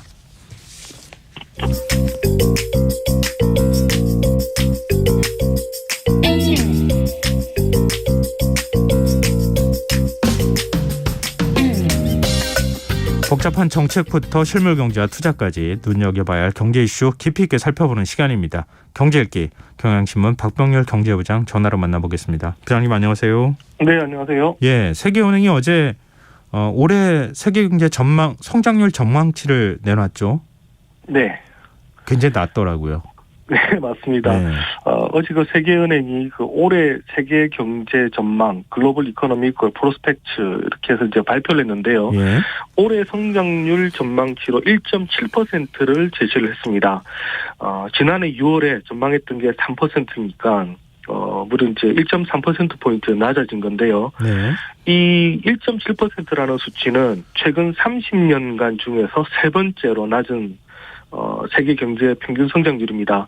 근데 이 지난 30년 동안 이것보다 낮았던 성장률 언제냐 봤더니 코로나19 팬데믹 공포가 휩쓸었던 2020년 그리고 이제 글로벌 금융위기였던 2009년 두 번밖에 없었습니다. 네, OECD나 IMF는 전망치가 조금 더 높지 않습니까? 네, 이 세계은행보다도 앞서서 OECD, IMF가 전망했던 걸 보면요. OECD는 2.2%, 그리고 국제통화기금은 2.7% 성장을 예측을 했는데 세계은행은 1.7% 예측을 했으니까 지금 이것보다도 낮습니다. 고물가 그리고 이제 주요국의 통화 긴축에 따른 고금리, 투자 감소, 우크라이나 전쟁 등의 그 악재가 중첩이 되어서 전망치를 하향 조정했다. 이렇게 그 세계은행이 밝혔는데요. 네. 이 사실 세계은행이 OECD나 IMF보다 특별하게 이 성장률 전망치를 낮게 봤다기보다는 가장 최신 전망을 하는 바람에 성장률 전망치가 더 낮아진 게 아닌가 이렇게 보는 게 맞을 것 같고요. 이 말은 지금 시간이 갈수록 지금 세계 경제 여건이 나아지지 않고 있다. 이런 의미로도 해석이 가능할 것 같습니다. 근데 우리 보통 세계 경제 전망할 때 선진국 상황, 뭐 신흥국 상황 이렇게 구분하잖아요. 네. 먼저 선진국은 어떻게 전망했습니까? 네, 그 세계은행이 그 선진국 경제의 경우는 선진국의 그 95% 성장률 전망치를 기존보다 낮춘다 이렇게 밝혔습니다. 네. 이 고물가 그리고 이제 재정 통화 긴축 정책 그리고 에너지 공급 불안 등으로 인해서 2022년 중반 이후에 경제 상황이 급격히 악화되고 있다 이렇게 밝혔고요. 그러면서 아마 올해 0.5% 성장할 거다 이렇게 봤는데. 작년에 2.5% 성장을 했으니까 엄청나게 이제 성장률이 둔화가 되는 겁니다. 미국의 경우는 식량 에너지 가격 상승과 같은 인플레이션이 계속되고 있고 네. 또 노동 시장이 경색되고 있고 재정 통화 긴축 정책이 계속되고 있기 때문에 아마 미국도 0.5% 성장할 거다 이렇게 봤고요. 유로존은 그 우크라이나 전쟁으로 인한 에너지 가격 급등이 원체 커가지고 아마 성장률이 0%. 사실상 제로 성장을 할 거다 이렇게 또 좀 암울하게 전망을 했습니다. 신흥국은 어떻습니까? 네, 신흥국의 경우는 중국을 제외한 신흥 경제와 개도국 성장률 올해 2.7%로 봤는데 네. 작년 3.8%였거든요. 일단 뭐 많이 꺾인다 이렇게 봐야 되는데 전체적으로 그 아까 말씀드렸던 그 선진국의 성장 둔화가 되니까 이 파급 효과로 신흥국 그리고 개도국들의 그 자금 조달이나 재정 여건이 악화되기 때문에 이렇게 성장률도 나빠질 거다 이렇게 봤습니다. 그러면서 이제 개도국의 70%에 대해서 성장률 전망을 기존보다 낮췄고요. 결국 이 신흥 경제 핵심은 중국인데 중국 올해 성장률 지금 4.3%로 봤습니다. 지난해 2.7%보다는 높아졌습니다만 이 작년 6월에는 아마 한 5.2% 올해 중국이 성장할 거다라고 봤거든요. 네네. 요거 감안하면 작년 6월보다 0.9%포인트 또 낮췄습니다. 올해 그 리오프닝을 하긴 하겠지만 예상보다 성장률이 높지는 않을 거다. 이렇게 지금 보고 있다라는 얘기입니다. 이런 전망 정도라면 세계 경제가 침체에 빠질 것이다. 이렇게 봐도 무방한 겁니까? 네, 세계은행이 지난 20년을 돌아보면 이 정도 수준의 성장 둔화는 세계 경기 침체로 이어질 수 있다 이렇게 경고를 했습니다. 예. 그러면서 최근에 그 취약해진 경제 상황을 고려하면 지금 예상보다 높은 인플레이션 그리고 또 물가를 잡기 위한 급격한 금리 인상 그리고 또 코로나19의 그 팬데믹 재확산이나 또 지정학적 긴장 고조 이러한 어떤 그 새로운 악조건들이 조금만 발생하면 세계 경제는 바로 침체로 빠질 수 있다 이렇게 지금 분석을 하고 있는데요. 이 침체를 벗어나기 위해서는 국제 공조를 강화하는 게 필요하다라고 얘기를 했습니다. 근데 지금 각국이 보면 지금 각자 도생으로 움직이고 있기 때문에 과연 그 국제 공조가 이게 이루어질지 아직 좀 미지수로 좀 봐야 될 것 같습니다. 네. 근데 올해 경제 전망 얘기하고 있으니까요. 일단 새해 들어서 우리 수출 상황이 어느 정도인지 궁금해요.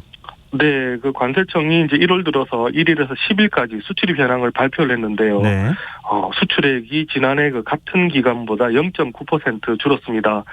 근데 이제 작년 같은 기간보다 우리가 지금 조업일수가 하루가 많았는데 이 조업일수를 고려한 일평균 수출액 보니까 지금 무려 14.1%.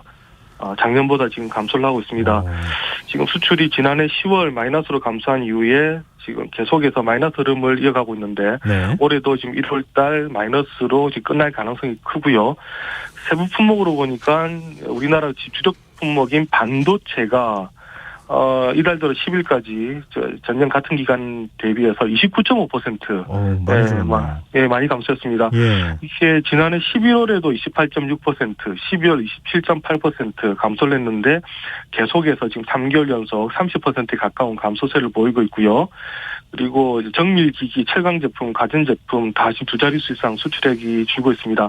다만 이제 다행인 것은 석유제품, 승용차, 무선통신기기, 아마 스마트폰을 얘기를 할 텐데요. 네. 여기는 이제 그나마 수출이 늘었는데 이제 그럼에도 불구하고 원체 반도체 하락폭이 커서 수출 하락세 자체를 꺾지는 못했습니다.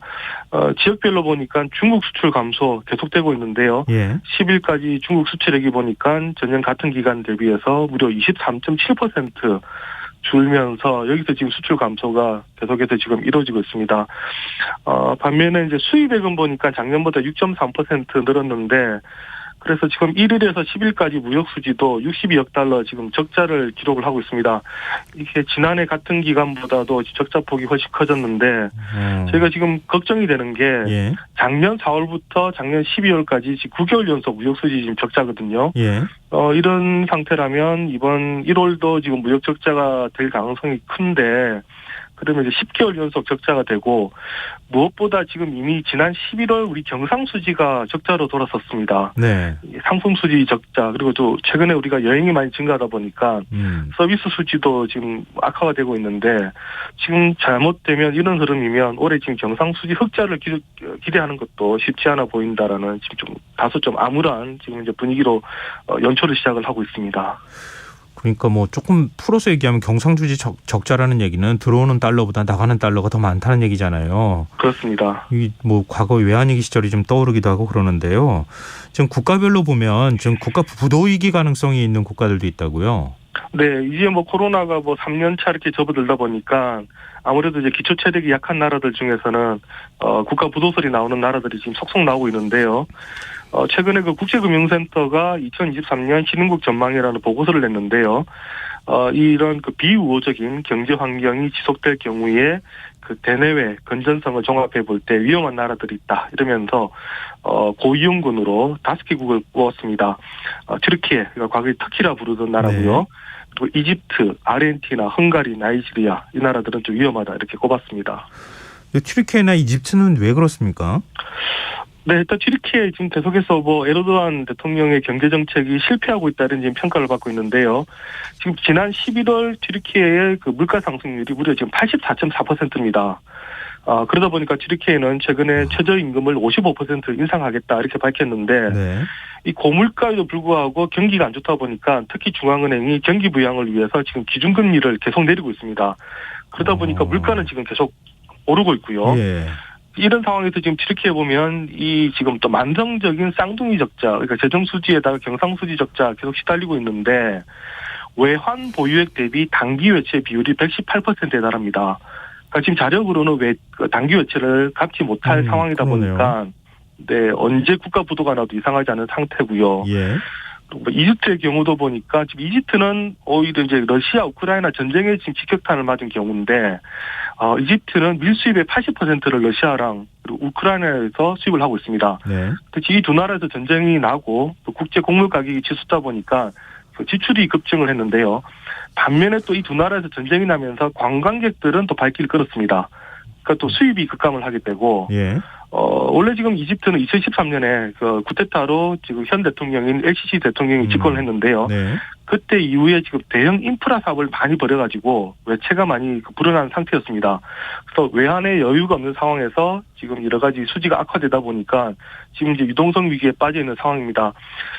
이미 지난 10월에 IMF가 30억 달러 부지금융을 이집트에 공급하겠다 이렇게 밝히면서 그 국가 부도 위기는 일단 면했습니다만 지난 10월 그 식음료 물가가 지금 전년 동기 대비해서 30.9% 이러면서 서민 경제들의 고통이 아주 커지고 있다 이러면서 지금 미국 워싱턴 포스트가 우려하는 보도를 하기도 했습니다.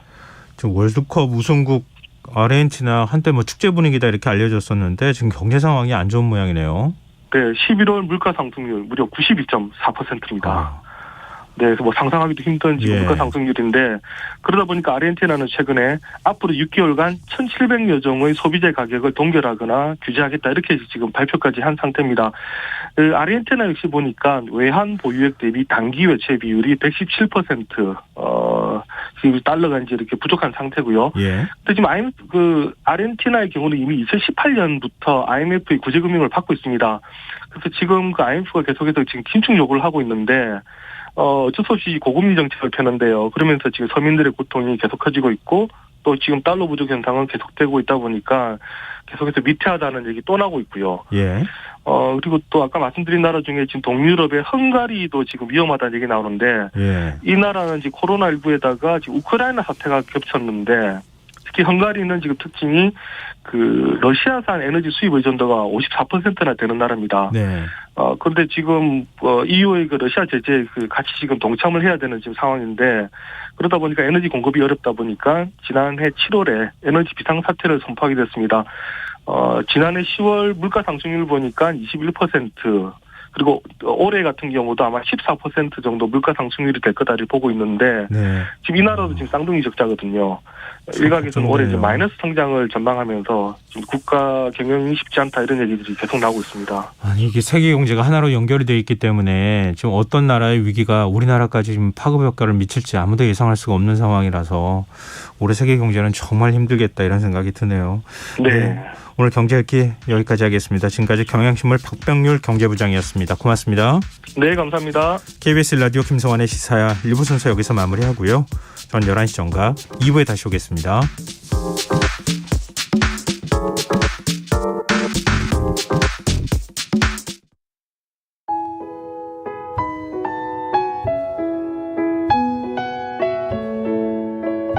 경제적인 어려움에 처한 위기 가정들이 늘고 있습니다.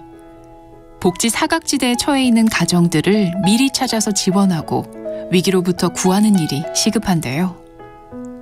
KBS 강태원 복지재단은 전국의 복지관과 연대해 복지 사각지대에 있는 위기 가정들을 찾아서 지원하는 운동을 시작합니다. 생활고로 인해 소중한 생명과 가정이 파탄나는 비극이 다시는 일어나지 않도록 이 일에 함께해 주십시오. 지역 복지 전문가로서 누구보다 위기 가정을 잘 찾아낼 수 있는 복지관과 관계자 여러분들의 많은 참여를 기다리고 있습니다. 지금 바로 KBS 강태원 복지재단 홈페이지에서 신청해 주세요. KBS 강태원 복지재단.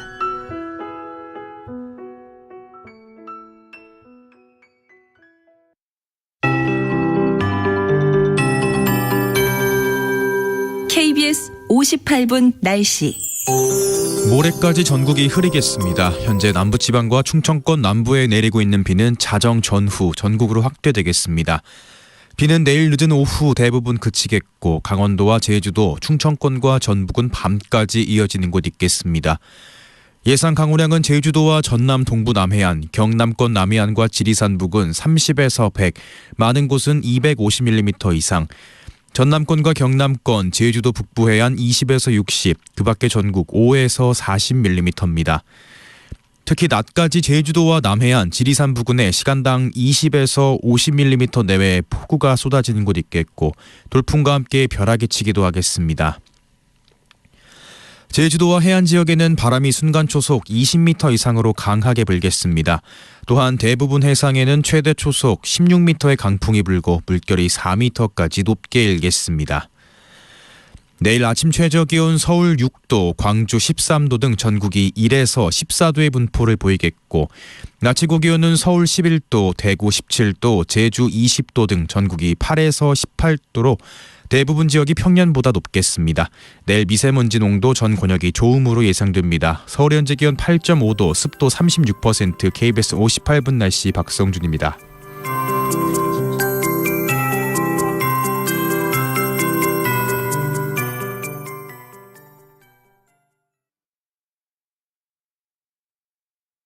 정성을 다하는 국민의 방송 KBS가 11시를 알려드립니다. AM 711kHz, FM 97.3MHz, KBS 1라디오입니다. HLKA.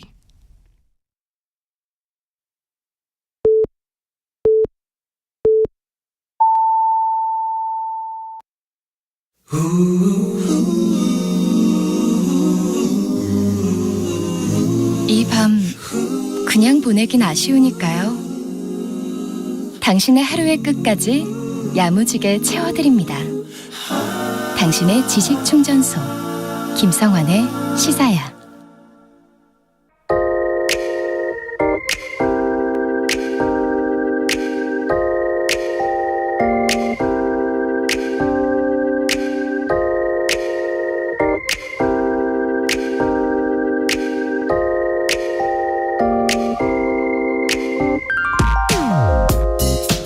코로나19 사태 초기 가장 많이 또 자주 언급됐던 말이 있습니다. 우리는 다시 이전으로 돌아가지 못할 것이다. 전대미문의 감염병으로 인류가 만들어온 질서와 규범을 다시 세워야 하는 지경에 이르렀다는 자각에서 나온 말이었습니다. 그리고 그 대표적인 사례로 꼽혔던 것이 바로 대면 사회의 종말이었습니다. 기업체에서는 재택근무제를, 학교에서는 비대면 수업을 시행했고 가정에서는 택배 배달을 통해 식재료와 생필품을 구매했습니다. 그런데 일상 회복 단계에 들어간 지금 상황 어떤가요? 충격이 강하면 강할수록 그만큼 반동도 큰 것일까요? 코로나 사태 이전으로 돌아가려는 시도와 이를 거부하려는 움직임이 충돌하는 일이 벌어지고 있습니다. 국내 대표적인 IT 기업인 카카오가 오는 3월부터 재택근무를 폐지하겠다고 밝히자 직원들이 강하게 반발하고 나섰다고 합니다. 집단 반발 움직임은 노조 가입으로 이어져서 10%에 머물던 노조 가입률이 불과 일주일 만에 50%까지 치솟는 일까지 벌어졌습니다. IT 대기업에서 과반 노조를 달성한 것은 카카오가 처음이라고 하는데요. 노조는 당장 근무체제 전환을 결정한 경영진의 리더십을 문제 삼을 태세입니다. 사실 이런 일은 카카오에서만 벌어지는 건 아닙니다. SK텔레콤, 당근마켓 등 적지 않은 IT 기업이 올해부터 일주일에 하루나 이틀만 재택근무를 하도록 근무 방식을 바꿨다고 합니다.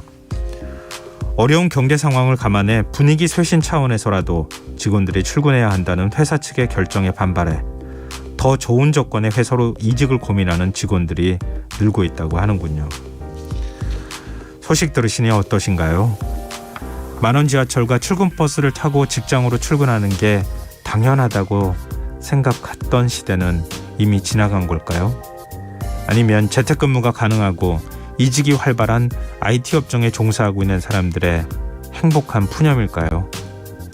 그 어느 쪽이든 아니면 또 다른 이유든 우리는 앞으로도 상당 기간 동안 코로나 사태의 후유증에서 쉽게 벗어나지 못할 거라는 사실만큼은 분명한 것 같습니다. 지금까지 오늘의 발견이었습니다.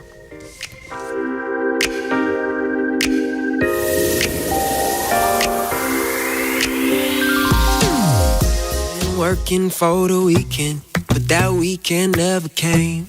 Will you pat my back tomorrow if I break my back today? Yeah, it's 7 a.m. and I can't seem to keep my eyes shut. Even if I get up, even if I get beat down, will I be fine? Nah, nah, nah, nah. If I do my time, nah, nah, nah, nah. I guess I'll sleep when I'm dead. I've been working for the weekend, but that weekend never came. Will you pat my back tomorrow if I break my back today? I've been going off the deep end, my sanity's at stake. Will you pat my back tomorrow if I break my back today? If I break my back today. It's 11 p.m., everybody's in bed, but I'm not. Give 110 and I never see friends, no. Will they stick by? Nah, nah, nah, nah. Will I do my time? Nah, nah, nah, nah. I guess we'll hang when I'm dead. I've been working for the weekend, but that weekend never came. Will you pat my back tomorrow if I break my back today? I've been going off the deep end, my sanity's at stake. Will you pat my back tomorrow if I break my back today? If I break my back today.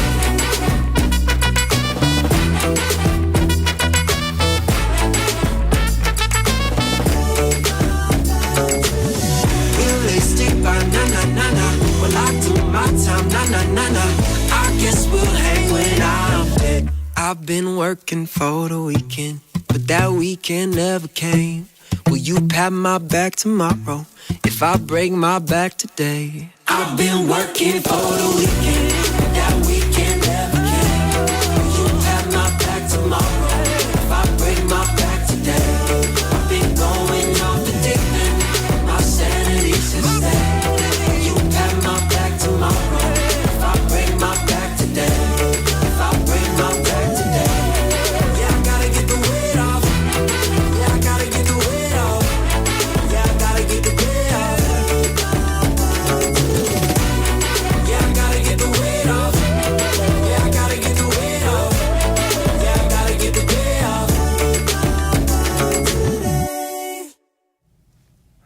오늘의 발견에 이어서 맥스의 Working for the Weekend 들으셨습니다.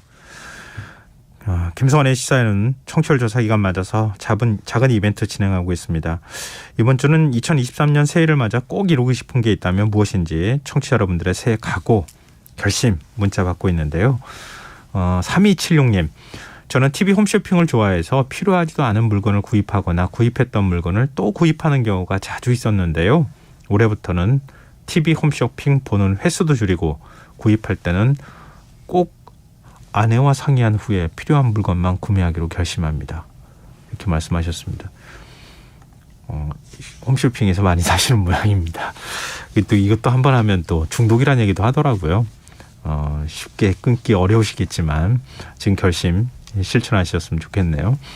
2960님, 7살이 된 아이에게 직접 영어를 가르쳐주기 위해 오늘부터 제가 먼저 공부를 시작했습니다. 지금은 다소 부족한 엄마지만 열심히 공부해서 부끄럽지 않은 엄마가 될 겁니다. 아자아자 파이팅! 이렇게 해주셨습니다. 진짜 제가 파이팅 해드리고 싶어요. 진짜 쉽지 않습니다. 일단 지식을 가르쳐주는 것도 그것도 어려운 일이지만 내 아이기 때문에 더 어렵더라고요. 일단 인내가 필요할 것 같습니다. 이런 부모님들의 노력 아이가 좀 알아줬으면 좋겠네요. 7693님, 일주일에 한 번씩 가족들에게 아빠표 간식을 만들어 주려고 합니다. 레시피도 찾아보고 가족들이 좋아하는 맛있는 간식을 직접 만들어 보려고 요리 학원도 알아보고 있는데요. 제가 해주면 다들 좋아하겠죠? 이렇게 물어보셨는데요. 뭘 물어보실 게 있으세요? 당연히 좋아하겠죠. 얼마나 좋아하겠습니까? 꼭 요리 학원 안 다니셔도 요즘은 아주 간단하게 할 수 있는 그런 요리들 많으니까요. 꼭 아빠표 간식 많이 만들어 주셨으면 좋겠습니다. 저도 조금 더 열심히 노력해야 될 것 같습니다. 네, 새해 결심들 다 잘 이루셨으면 좋겠습니다. 계속해서 문자 주십시오. 청취율 조사 기간 추첨을 통해서 평소보다 많은 분들께 3만 원 상당의 외식 배달 상품권 선물로 드리고 있는데요. 참여하실 문자 번호는 샵9730이고요. 짧은 문자는 50원, 긴 문자는 100원의 정보 이용료가 부과됩니다. 콩 게시판 KBS 라디오 유튜브 채널 통해서도 무료로 참여하실 수 있습니다. KBS 라디오 김성환의 시사회와 함께하고 계신 지금 시각은 11시 8분입니다.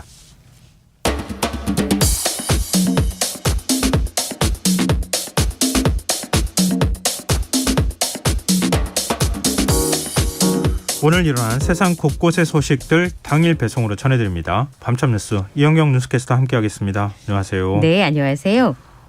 아니 겨울철에 산불이 났네요. 경북 청주에서요. 네. 지금 경북 지역 같은 경우는 산불 위험 지수가 69.8인데요. 전국 평균이 56.8이니까 굉장히 위험 지수가 높은 상황이긴 했습니다. 네. 산불은요. 오늘 낮 12시 41분께 경북 성주군 가찬면 야산에서 불이 나서 소방당국이 지금 진화 작업을 진행 중에 있는데 현재까지 진화율이 60%인 것으로 전해지고 있습니다. 오늘 오후 12시 40분쯤에 산중턱 나무 더미에서 시작된 불이 순식간에 골짜기를 따라 번진 데다가 바람이 거세지면서 2시 50분 뒤인 3시 반에 산불령 1단계를 발령을 했고요. 네. 지금 현재로는 9시 헬기가 지금 철수를 한 상황입니다. 119 산불 특수대응단 40여 명이 소방호스와 등짐 펌프로 야간 진화를 진행하고 있는 상황입니다. 이 민가로 불이 번지면 안 되기 때문에 그 부분에 가장 주력을 하고 있는 상황이고요. 10헥타르 이상이 지금 소실된 것으로 전해지고 있습니다. 또 성주군청 소속의 산불 진화대원 50대 남성 한 명이 불을 끄다가 경상을 입고 병원으로 옮겨지기도 했는데요. 산림당국에서는 벌목 작업장에서 담배꽁초로 인해서 불이 난 것으로 보고 산림조합 작업자 6명을 상대로 화재 원인을 조사하고 있는 중입니다.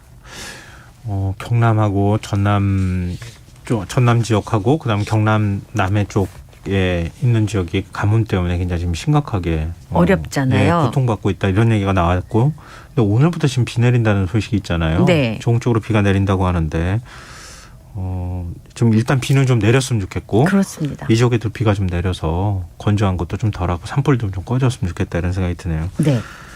자, 다음 수로 넘어가 보겠습니다. 딸이 엄마와 연락이 닿지 않는다 그러면서 경찰에 신고해서 출동을 해봤더니 백골 상태의 시신이 발견이 됐어요? 네, 함께 살던 40대 딸이 긴급 체포가 된 상황인데요. 다세대 주택에서 백골 상태 시신으로 발견된 사람은 70대 여성으로 추정이 되고 함께 지내던 40대 딸을 경찰이 붙잡았습니다. 방 안에서 2년 전부터 어머니가 사망했다는 내용의 메모가 발견이 됐고 예.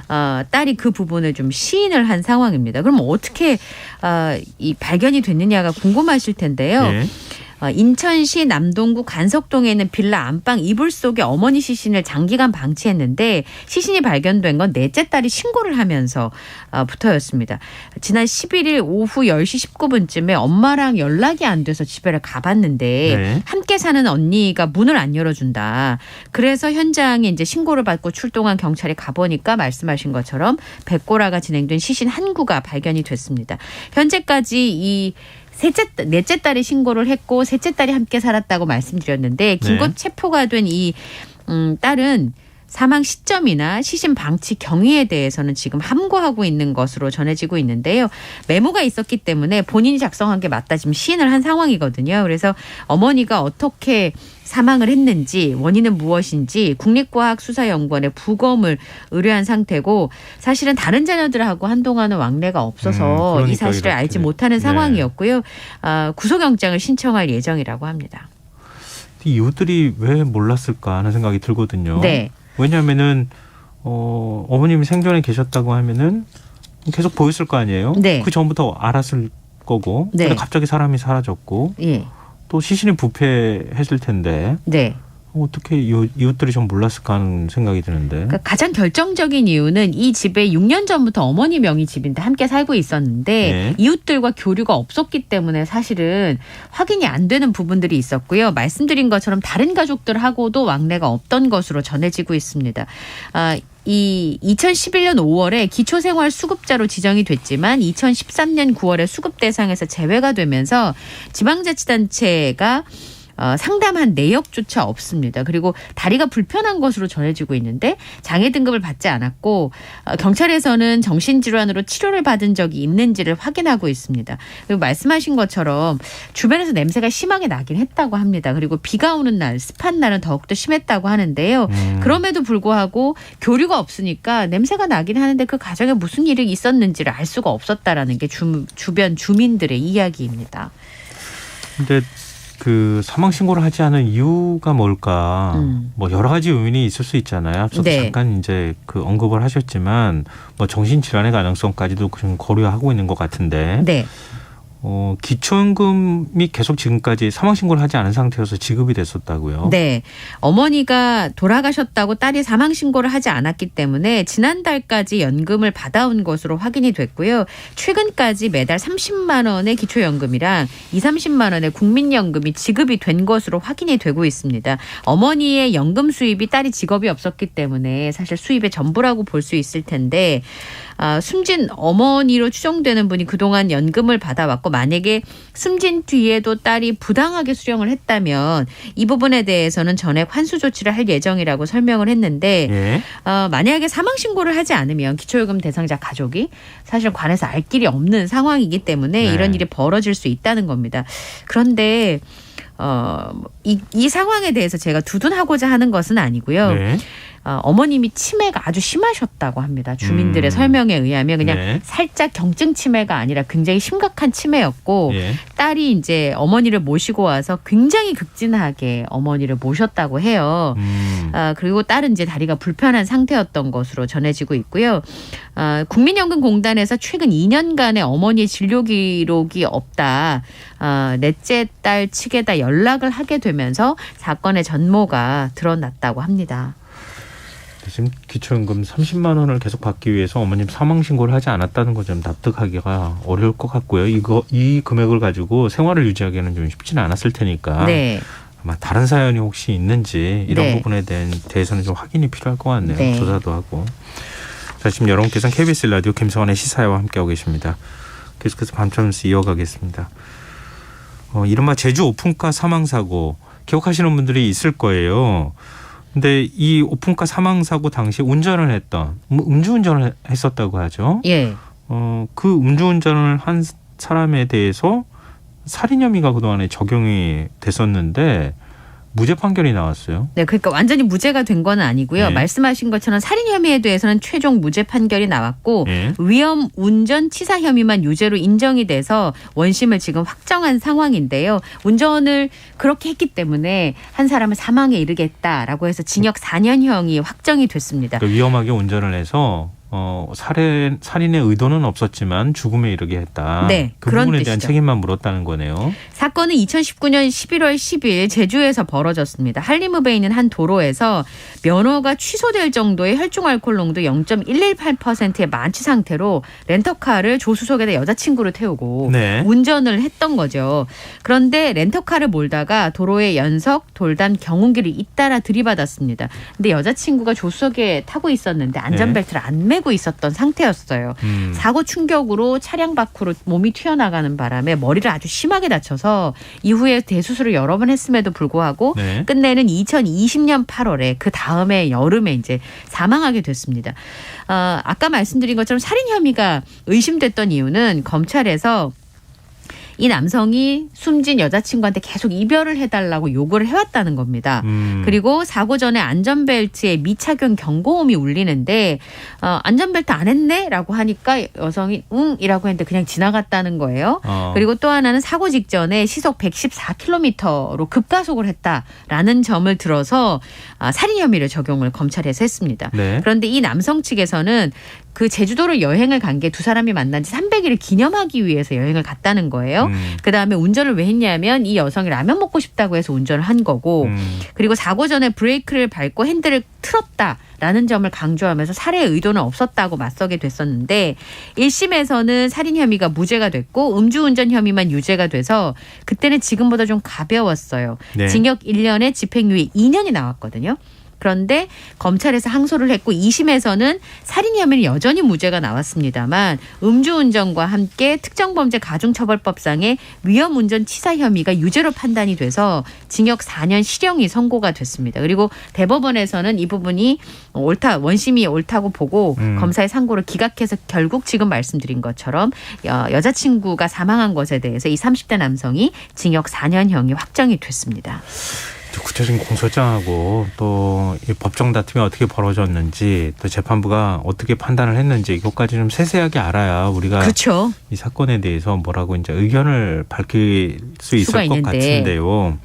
아까 말씀하셨던 것처럼 지금까지 알려진 바로는 안전벨트를 하지 않았다는 사실을 알고 있었음에도 불구하고 급가속을 했고 결국 사고로 이어졌다.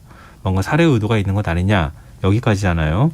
그래서 지금 인터넷에서는 지금 이건 판결이 납득하기 좀 어렵다 이런 반응들이 있는 모양이에요. 이 사건이 이제 방송이 되면서 화제가 많이 됐었던 사건이었고 예. 사건 내용이 정리되면서 공분을 굉장히 크게 일으켰던 사건이었습니다. 그래서 가해자인 남자친구의 인스타그램 신상들이 굉장히 주목받기도 했는데요. 현재는 이 남성의 인스타그램은 비공개로 전환이 된 상황인데 누리꾼들이 납득이 안 된다라고 하는 여론들이 좀 많습니다. 진짜 소름 끼치는 일이고 법은 가해자를 보호하기 위해서 있는 것인가. 피해자 가족들이 너무나 충격적이다. 그리고 한동안은 교통사고로 위장한 사망사건이 많이 쏟아지는 거 아니냐. 그러니까 지금 말씀하신 것처럼 안전벨트를 안 한 걸 알고 있었잖아요. 네. 그럼에도 불구하고 급가속을 했는데 그게 고의가 아닌 것이냐. 그리고 녹음한 것이 이제 방송이 됐는데 네. 들어보면 그게 이제 고의다. 이런 반응들이 좀 많이 있었습니다. 알겠습니다. 근데 뭐 1심부터 그 대법원까지 네. 뭔가 입증을 좀 제대로 못했던 거 아닌가? 그죠. 살인 혐의에 대해서 계속 무죄가 나왔으니까. 예, 그러게요. 그 어떤 연관성에 관한 부분이 조금 그 연결고리가 좀 안 만들어졌던 거 아닌가 하는 생각도 드는데 어찌됐든 그냥 뭐 녹취됐던 내용 하나 들어보자면 다 알고 있었음에도 왜 이렇게 위험하게 운전을 했는가? 이 부분에 대한 뭐 여론은 별로 그렇게 썩 좋지는 않은 것 같습니다. 자, 다음 뉴스로 넘어가 보겠습니다. 지난해 광주 아이파크 붕괴 사고 현장에서 실종됐던 노동자 6명 가운데 4명을 찾아내서 화제가 됐던 구조견 소배기가 내일 은퇴를 한다고요? 네. 영남 119 특수구조대 소속입니다. 네. 검은색 그 리트리버 종인데요. 2014년부터 9년 동안 총 223건의 재난 현장에 출동해서 13명의 생명을 구했습니다.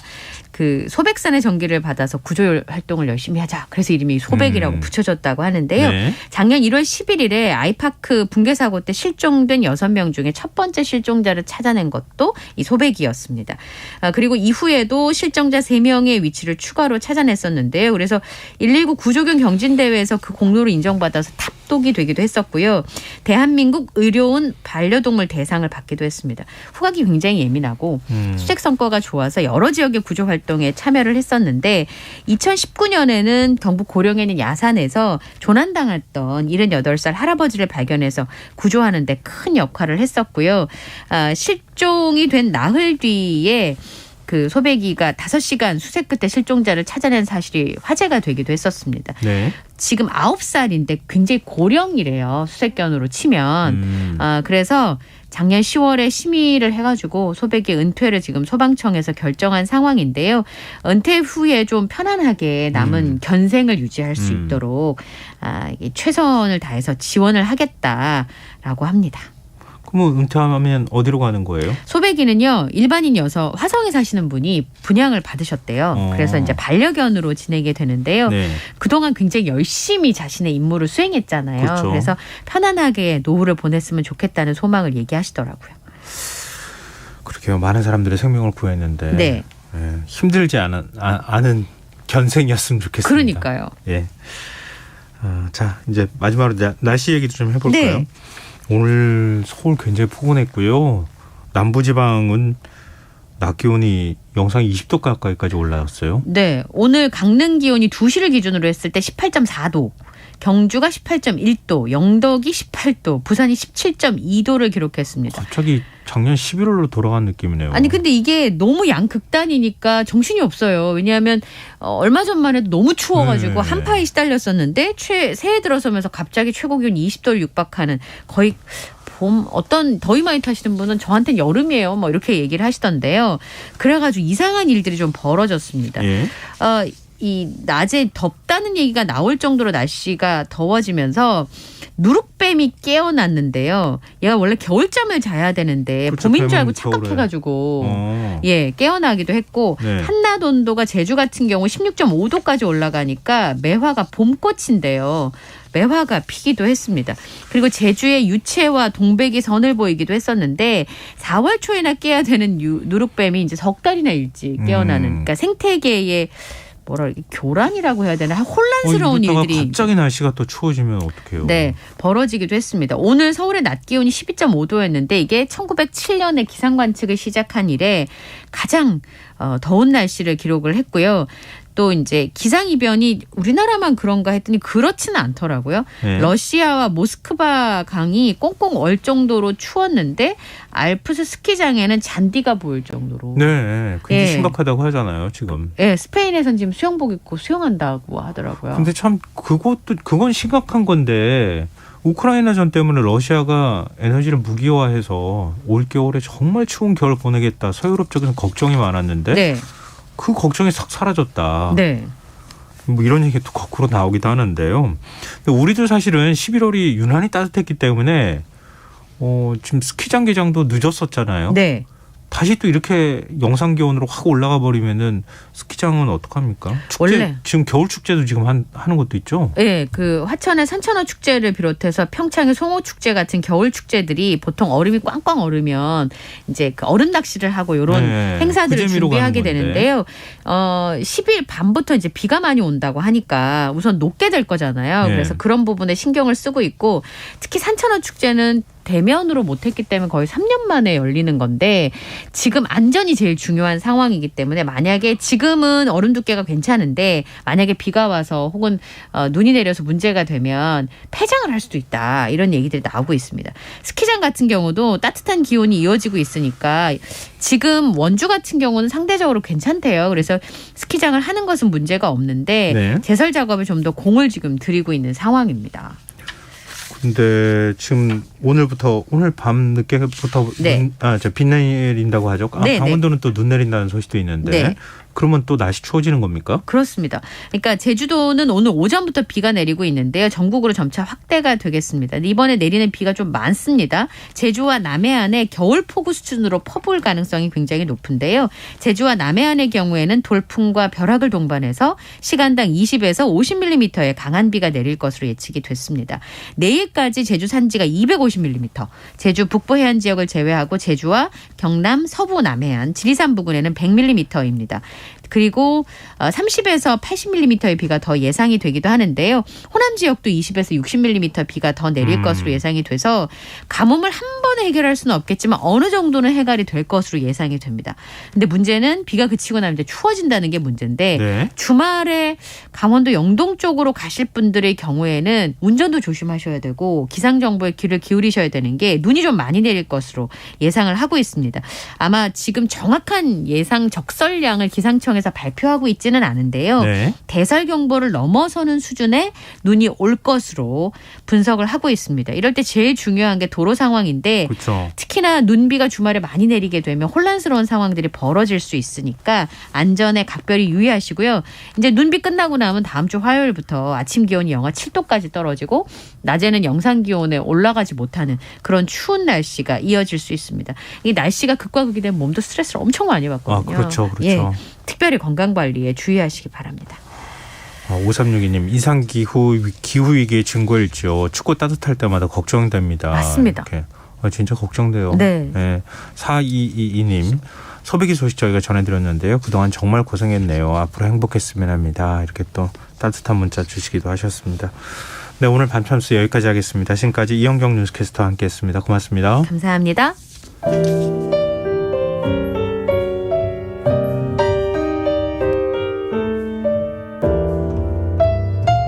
내일의 품격 김성환의 시사야에서 챙겨가세요. 하루를 마무리하는 시간 꺼내보는 당신의 지식 창고 KBS 1라디오 김성환의 시사야.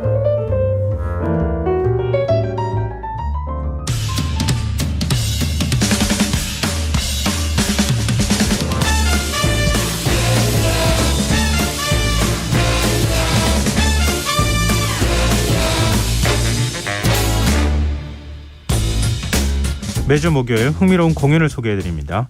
일상 속 활력을 찾아내는 시간 무엇이든 보러 가세요. 공연 제작사랑 안영수 대표 오늘도 역시 나와 계십니다. 안녕하세요. 네. 안녕하십니까. 오늘 그 소개할 공연도 있고 네. 그 뮤지컬계의 큰 행사가 있고 해서 오늘 좀 마음이 바쁜 상태로 인사를 드리게 됐습니다. 인사가 그래서 짧았군요. 네. 전 약간 좀 이 뭔가 인사를 또 새롭게 준비해 오셨나 해서 네. 살짝 뜸을 들이면서 인사를 했더니 네. 그 대본 작업하면서요. 네. 이렇게 하루 정도는 그냥 편하게 가자 이런 생각도 좀 했고. 그 마음이 급하셔요. 지금 뮤지컬계 행사 굉장히 큰 행사이기 때문에 네. 빨리 좀 소개해줘야 되겠다는 생각이 있으셨던 것 같아요. 맞습니다. 그 뭐 사실 연말에 그 방송에서 연예대상, 연기대상, 뭐 가요대전 막 이런 거 많이 있지 않습니까? 네, 네. 그리고 이제 연말이 되면 영화 관련돼서 시상식도 많고 대종상이니 그렇죠. 청룡이니 뭐 이렇게 많이 네. 있는데 근데 뮤지컬 시상식은 연말에 안 하고요. 연초에 지난해의 그 공연들을 가지고 시상식이 열립니다. 연초요? 예. 이제 다음 주 이제 오늘이 목요일이니까 다음 주 월요일 날 공연이 보통 이제 월요일 날 쉬니까 뮤지컬 시상식은 월요일 날 열리거든요. 네. 다음 주 월요일 날 7회를 맞이하는 한국 뮤지컬 어워즈가 마곡에 새로 생긴 LG 아트센터라는 공연장에서 시상식이 개최가 됩니다. 한국 뮤지컬 어워즈. 네. 소개를 좀 해주시면 어떨까요? 이게 사실 뮤지컬 관련 시상식이 제가 방금 전에 말씀드렸는데 7회라고 말씀드렸잖아요. 예. 근데 그 전에 꽤 있었거든요. 여러 종류가 있었어요? 네, 여러 종류도 있었고 뭐 다양하게 좀 그 여러 가지 움직임이 있었었는데 제가 정확한 이유는 모릅니다만 없어져 버렸어요. 그래서 예전에 스포츠조선에서 주최했었던 한국 뮤지컬 대상 시상식 뭐 이런 이름도 있었고 언론사 중앙일보에서 진행했었던 그 어워즈도 따로 있었고요. 이런 게 있었는데 다 몇 해 이렇게 진행을 하다가 시상식이 없어졌습니다. 그래서 유일하게 남은 뮤지컬 시상식이 이 한국 뮤지컬 협회에서 같이 공동 주최하는 한국 뮤지컬 어워즈 이거 하나 남았는데 이제 이번이 7회를 맞이하는 거죠. 근데 한국 뮤지컬 어워즈 입장에서는 유일한 시상식이니까 그만큼 공신력이 높아졌을 거 아니에요. 그렇죠. 그건 좋겠지만 또 시상식이 조금 이거 하나만 남아있다는 건 좀 아쉬운 대목이에요. 예, 제가 이 시사회 통해서 말씀드렸는데 1년에 올라가는 공연이 전국적으로 따지면 굉장히 많거든요. 네, 맞아요. 시상식이 하나고 그러다 보니까 이제 대극장에서 올리는 큰 공연에 집중될 수밖에 없고 그러다 보니 이제 공연 좋아하시는 분들이나 공연 관계자분들이 우리한테는 순서가 안 온다 뭐 이런 마음이 있을 수도 있고 네. 하지만 있는 시상식은 좀 잘해야 되고요. 아니 그 상의 종류를 늘리면 되잖아요. 근데 또 상을 많이 주면 되잖아요. 상을 많이 주면 그 정말 값어치 가요. 아, 그런가요? 네, 그래서 저는 제가 하고 있는 유튜브 채널에서 분기별로 시상식을 조용히 하고 있어요. 아, 그래요? 저 혼자. 아, 그렇게 큰 상 주는 거 말고 네. 자체적으로 상을 만들어서 주시는구나. 네, 제가 이제 운영하는 유튜브 채널 해화로운 공연 생활이라는 게 있는데요. 네네. 거기서 분기별로 한 2,000명 가까이 되는 우리 공연 좋아하시는 분들이 투표해서 매번 이제 선정해서 상장 만들어서 네. 제가 드리고 그렇게 하고 있습니다. 이렇게 또 얘기하다 뮤지컬 어워즈 얘기하다 살짝 이제 홍보까지 끼워넣어서 네, 얘기를 해주시고 계시는데 차마 구독과 좋아요는 얘기 못 드리는데 다 얘기해놓고 지금 네, 살짝 이렇게 흘리는 거죠. 아니 근데 그렇게 유튜브 채널에서 상을 주면 그러면은 그 상을 받은 쪽에서 뭐 이 뮤지컬 배우나 이런 사람들이 연락을 해와요? 네, 상을 드리면 제가 이제 전화번호를 다 받아서 연락을 해서 직접 전달해 드리고 영상 같은 걸로 요즘에는 이제 SNS가 워낙 활발히 돼 있으니까 감사 인사를 보냈는데 그런 배우분들이 이제 이런 상을 받을 줄 몰랐다 받으니까 굉장히 기분도 좋고 이 코로나 시국에 관객들과 밀접하게 만나는 일이 별로 없거든요. 근데 관객의 마음을 느끼게 되니까 감동도 받으시고 뭐 좋은 의미가 있습니다. 아니요, 계속 하십시오. 네. 그래서 제대로 된 어워즈로 자리를 잡아서 좋습니다. 랑 어워즈 뭐 이렇게 한다던가 그렇게 하면은 좋을 것 같아요. 방송 들으시는 분 중에 어떤 기업 관계자 계시면 협찬 받으니까 그 사이에 협찬까지 아이고 마음이 앞서가시는 것 같고요. 한국 뮤지컬 어워즈 어떻게 진행되는 겁니까? 공모상까지 포함하면은 18개 부분에 걸쳐서 진행이 되고요. 배우 부분은 남녀 주연상, 조연상, 신인상 그리고 앙상블상이 또 있고요. 창작 부문으로는 이제 연출, 작가, 안무, 음악 작곡, 음악에 관련돼서 이제 편곡 음악 감독 이게 창작 이제 그 연출부 뭐 이런 쪽이라고 생각하시면 되고요. 그다음에 이제 조명, 음향 이런 그 분장, 의상 이런 것들을 통틀어서 무대 예술 부문 이렇게 상을 시상을 하게 되고 작품으로는 극장 크기가 워낙 다르니까 400석을 기준으로 해서 400석 이하에서 그 공연되었었던 작품 중에서 최우수 작품상. 약간 이건 좀 규모가 큰 공연이고. 그렇죠. 그러니까 400석 이하니까 좀 작은 공연이고 400석 초과하는 공연장에서 하는 것은 이제 큰 공연으로 해서 하나를 주고요. 전체를 통틀어서 창작 뮤지컬에 한해서 대상을 줍니다. 아, 그렇죠. 좀 상대적으로 작은 공연들도 상을 받을 수 있도록 이렇게 문호를 열어놨네요. 그렇죠. 근데 하지만 많이 부족한 시상식이 좀 다른 형태의 시상식들이 좀 있었으면 좋겠다는 개인적인 바람이 있습니다. 아무래도 뮤지컬 배우나 관계자들이 조금 더 열심히 춤출 수 있게 뭐 고래도 춤춘다는데 칭찬하고 상 주면 상 이게 뭐 받기 전에는 아예 상 이랬는데 주고 나면 받으면 얼굴 표정이 바뀌더라고요. 하다못해 안영수 대표도 상 주면 배우들이 좋아하고 그러는데 말이죠. 그렇습니다.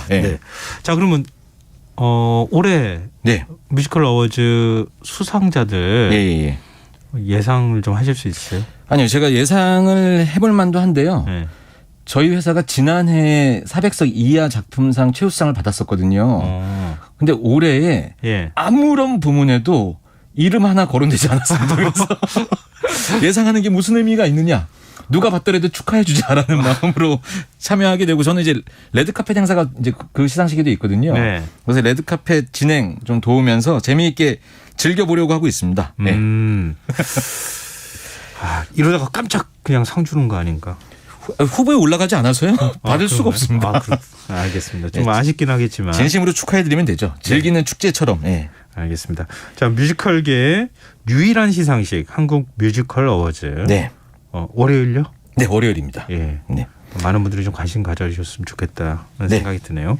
자, 그럼 이제 공연 얘기도 좀 해볼까요? 네, 오늘 공연 얘기는 제가 하필이면 또 시상식 얘기를 잠깐 했는데 시상식에서 수상하시는 분들이 어떻게 보면 공연계의 영웅이라고 할 수 있지 않습니까? 그렇죠. 뭐 공연의 의미나 내용은 좀 다르지만 그런 의미에서 그 일맥상통한 부분이 없지 않아 있기 때문에 오늘은 영화로도 현재 한참 사랑받고 있고 공연으로도 아주 큰 관심을 받고 있는 공연 뮤지컬 영웅. 아, 이건 뭐 네.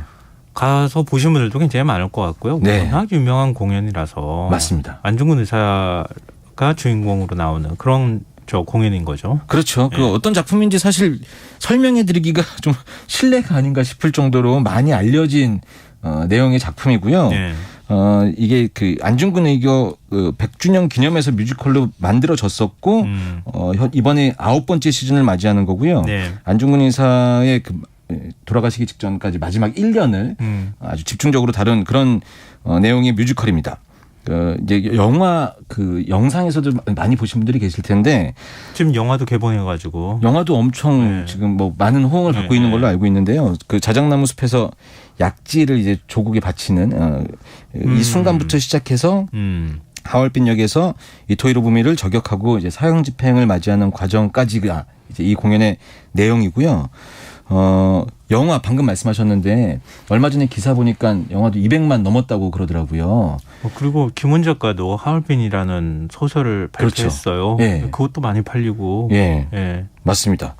그래서 그 오늘은 작품 내용을 말씀드리는 것보다 영웅의 그 굉장히 유명한 넘버들이 많거든요. 뮤지컬 예. 넘버들이. 그래서 음악을 하나 듣고 시작을 하는 게 어떨까 이렇게 생각을 합니다. 그럼 어떤 노래? 네. 제가 방금 전에 말씀드렸는데 이 작품의 시작을 알리는 넘버거든요. 예. 그 처음에 서곡으로 나오는 연주곡 말고 본격적인 넘버로는 이 곡이 이 뮤지컬 영웅의 첫 번째 곡인데 단지 동맹이라는 넘버고요. 이번 저희가 들려드릴 그 넘버는 양준모 배우의 목소리 버전이거든요. 네. 어떤 상황으로 어떤 마음으로 당시에 이런 마음으로 그 노래를 불렀을 거다라고 저희가 감히 상상할 수 없지만 조금이라도 그 마음이 느껴지실 만한 넘버니까 한번 들으시면서 이렇게 공연의 느낌을 조금 맛보시면 어떨까 싶습니다. 네. 일단 듣고 오겠습니다. 예.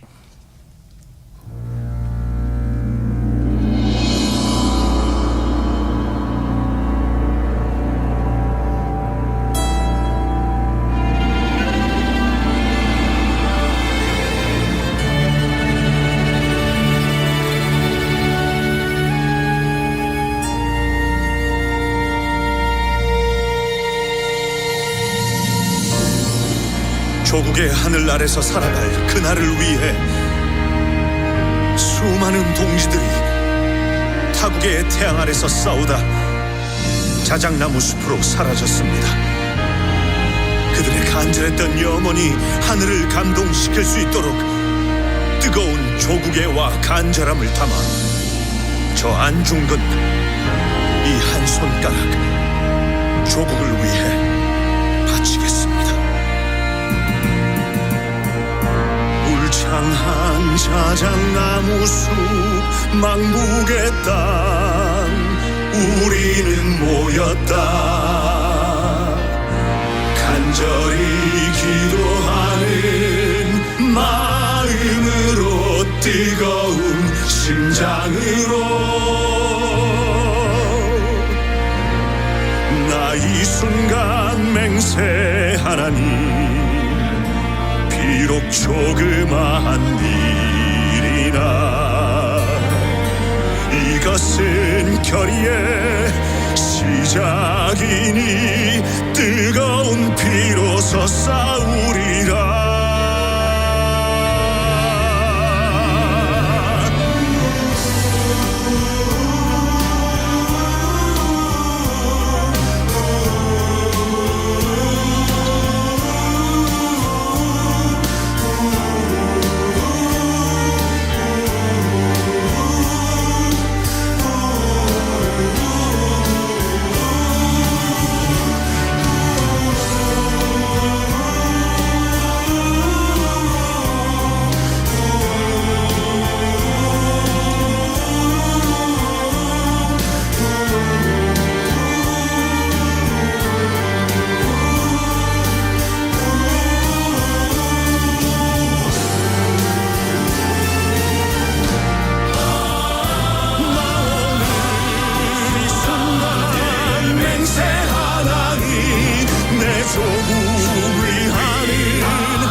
약속 우리 가슴 속에 영원토록 기억되리.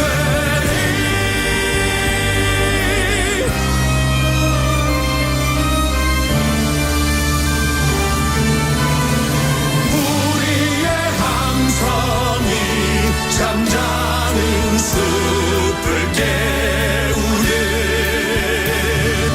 어두운 이 세상 깨우리. 잊지 말자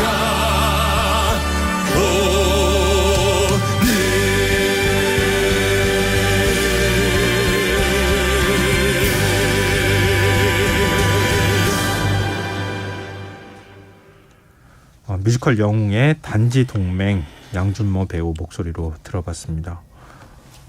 이정옥님께서요, 청취자 네. 다시 들어도 가슴 뭉클하네요. 이렇게 네.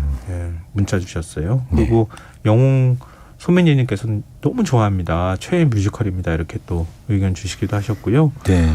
5169님 뮤지컬 꼭 한번 봐야 될 것 같아요. 이렇게 또 의견을 주시기도 하셨습니다. 네, 마음이 그냥 뮤지컬 오프닝 곡으로 좋은 넘버다 이렇게 얘기하기는 너무 부족한, 좀 이렇게 마음이 울림이 오는 그런 공연이라 다들 정말 한 번씩은 꼭 보셨으면 좋겠다는 마음입니다. 이렇게 좀 비장함도 느껴지고요. 네.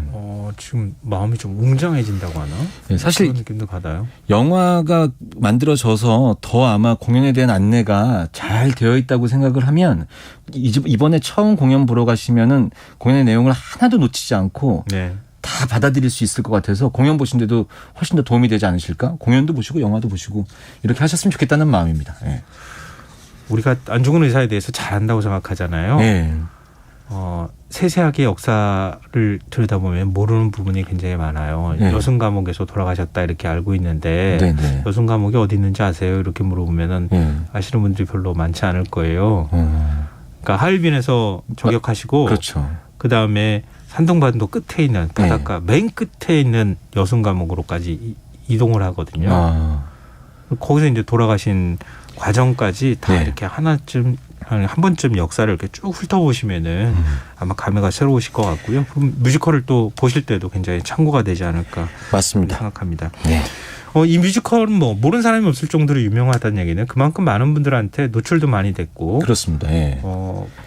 굉장히 많은 분들이 봤다는 얘기잖아요. 맞습니다. 그 2009년에 아까 제가 말씀드렸는데 안중근 의거 100주년을 기념해서 2009년에 만들어졌었고요. 그 이후에 공연으로도 많은 시즌을 거쳤었거든요.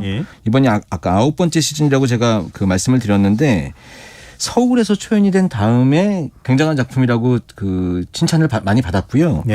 그 이후에 우리나라의 각 지방에서 이제 공연을 순회 공연을 많이 했었고 좀 특이한 이력은 2011년에 뉴욕 링컨 센터에서 공연도 되었었고요.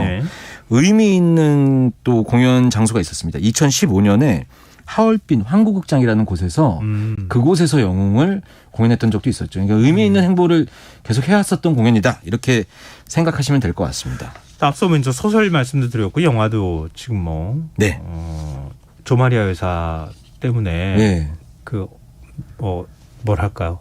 영광스럽게 죽어라 이렇게 아들한테 얘기하셨다는 것 때문에 많은 분들이 영화 보면서 눈물 흘리기도 하고 그러는데 영화나 소설 이런 거에 비해서 뮤지컬만의 장점 같은 게 어떤 게 있어요? 맞습니다. 오늘 제가 어떻게 소개할까 고민하다가 내용 말씀드리는 것보다 이 뮤지컬만의 좀 특징을 간단하게 말씀드리면 더 좋겠다 이런 생각을 좀 했거든요.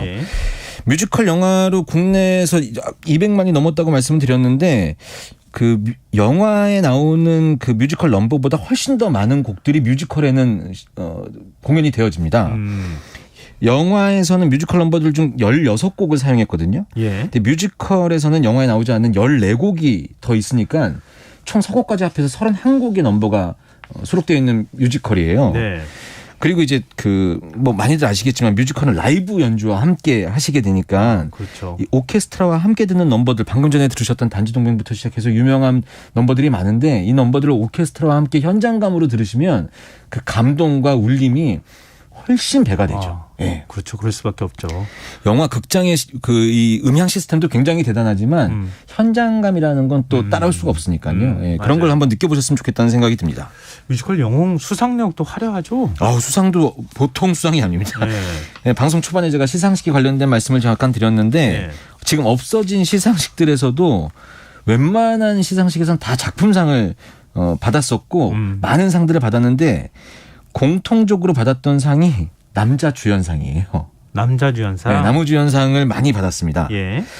이 남우주연상, 그러니까 바로 안중근 의사 역을 맡은 배우가 정성화 배우. 그렇죠. 이제 저희가 대표적으로 게다가 영화에서는 지금 현재 그 역할을 하고 있으니까요. 정성화 배우 이야기를 안 할 수가 없을 것 같은데요. 개인적으로 정성화 배우라는 사람이 이 배우가 어떤 작품이든 본인이 맡은 캐릭터를 관객들한테 설득시키는 데는 일가견이 있는 배우다. 저는 이렇게 개인적으로 좀 판단하고 있거든요. 예. 다른 작품입니다만 킹키부츠라는 공연의 롤라라는 역할도 그랬고 얼마 전에 초연되었었던 미세스 다우파이어의 역할도 굉장히 잘 소화해서 관객들한테 친절하게 알려주는 배우였는데 이 정성화 배우가 영화에서도 그렇고 공연에서도 그렇고 정말 안중근 의사가 바로 현실에 있는 것처럼 그 역할을 아주 혼신의 힘을 다하면서 보여주고 있거든요. 그래서 이 배역으로 많은 상을 수상했죠. 정성화 배우가요? 저는 뮤지컬 배우가 될 거라고 생각을 못했어요. 그러니까요. 그 이미지를 바꾸기 위해서 무던히 노력했는데 실력과 집중력 그리고 공연에 대한 자세 이런 게 남달라서 지금은 뭐 밑보배? 믿고 보는 배우? 그럼요. 지금 뭐 정성화 배우가 안 들어가면 뮤지컬이 히트하기 어렵다고 얘기할 정도로 엄청나게 활동이 활발하죠. 현재 영웅이라는 뮤지컬에서는 같이 공연하고 있는 배우가 같은 역으로 공연하고 있는 배우가 방금 노래 들으셨던 우리 양준모 배우도 있고 민우혁 배우도 있거든요. 이 두 분도 뭐 싱크로율이라고 해야 되나요? 너무 이 역할을 잘 소화하고 있어서 공연이 뭐 배우를 가리지 않고 많은 분들이 찾고 계신다. 뭐 이렇게 말씀드리면 될 것 같아요. 좀 최근에 또 일본과도 이슈가 많고 그래서 더 아마 안중근 의사에 대한 삶에 대해서 관심을 갖고 계시는 분들이 많을 것 같고 대본 쓸 때까지만 해도 이런 마음은 아니었는데 꼭 말씀드리고 싶은 공연이 되어버렸습니다. 영웅이라는 공연이 누가 죄인인가 뭐 이런 넘버들도 굉장히 유명한 넘버들이 많은데 한번 들어보시고 어떤 마음으로 역사를 바라봐야 되는지 이것도 한번 생각해 보시면 좋을 것 같다는 생각이 듭니다. 네, 뭐 저희 앞서 뭐 인터뷰 시간에도 소식 전해드리고 또 일제강제동원 피해자 모임 대표분하고도 좀 인터뷰도 하고 그랬었는데 좀 역사에 대해서 공부를 하다 보면 많은 분들이 아마 그 생각하실 거예요. 우린 피해자인데 일본이 가해자고 근데 우리가 왜 매달리지? 그러니까요. 안 되는 것 같은데 이런 생각들을 자꾸 하게 되는 것 같습니다. 하여튼 그래서 더 뜻깊은 공연이 아닐까 싶네요. 네. 시간이 마칠 때가 거의 다 됐는데요. 노래 한 곡 마지막 또 준비해 오셨다고요? 네. 그 대표적인 곡들이 말씀드린 것처럼 굉장히 많은데 누가 죄인인가라는 넘버는 생각보다 너무 길거든요. 그래서 오늘은 좀 짧은 바로 그 영화 홍보 영상에서 많이 들으셨을 텐데 뮤지컬 영웅의 영웅이라는 넘버 정성화 배우의 목소리로 한번 들어보시도록 하겠습니다. 많은 분들이 아마 기대하실 것 같습니다. 따라 부르고 싶은 마음입니다. 네, 자 무엇이든 보러 가세요. 랑 안영수 대표와 함께했습니다. 오늘 말씀 고맙습니다. 감사합니다. 김성환의 시사 오늘 순서 여기서 마칩니다.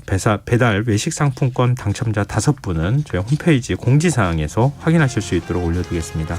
끝곡으로 뮤지컬 배우 정성환 씨가 부른 영웅의 영웅이란 넘버 들으시고요. 전 내일 다시 찾아뵙겠습니다. 지금까지 리사평론가 김성환이었습니다. 고맙습니다. 광활한 대지 우린 어디에 있나 잊어야 하나 잊을 수 있나 꿈에 그리던 고향 장부가 세상에 태어나 큰 뜻을 품었으니 죽어도 그 뜻 잊지 말자 하늘에 대고 맹세해본다 두려운 한말 용기를 내어 우리 것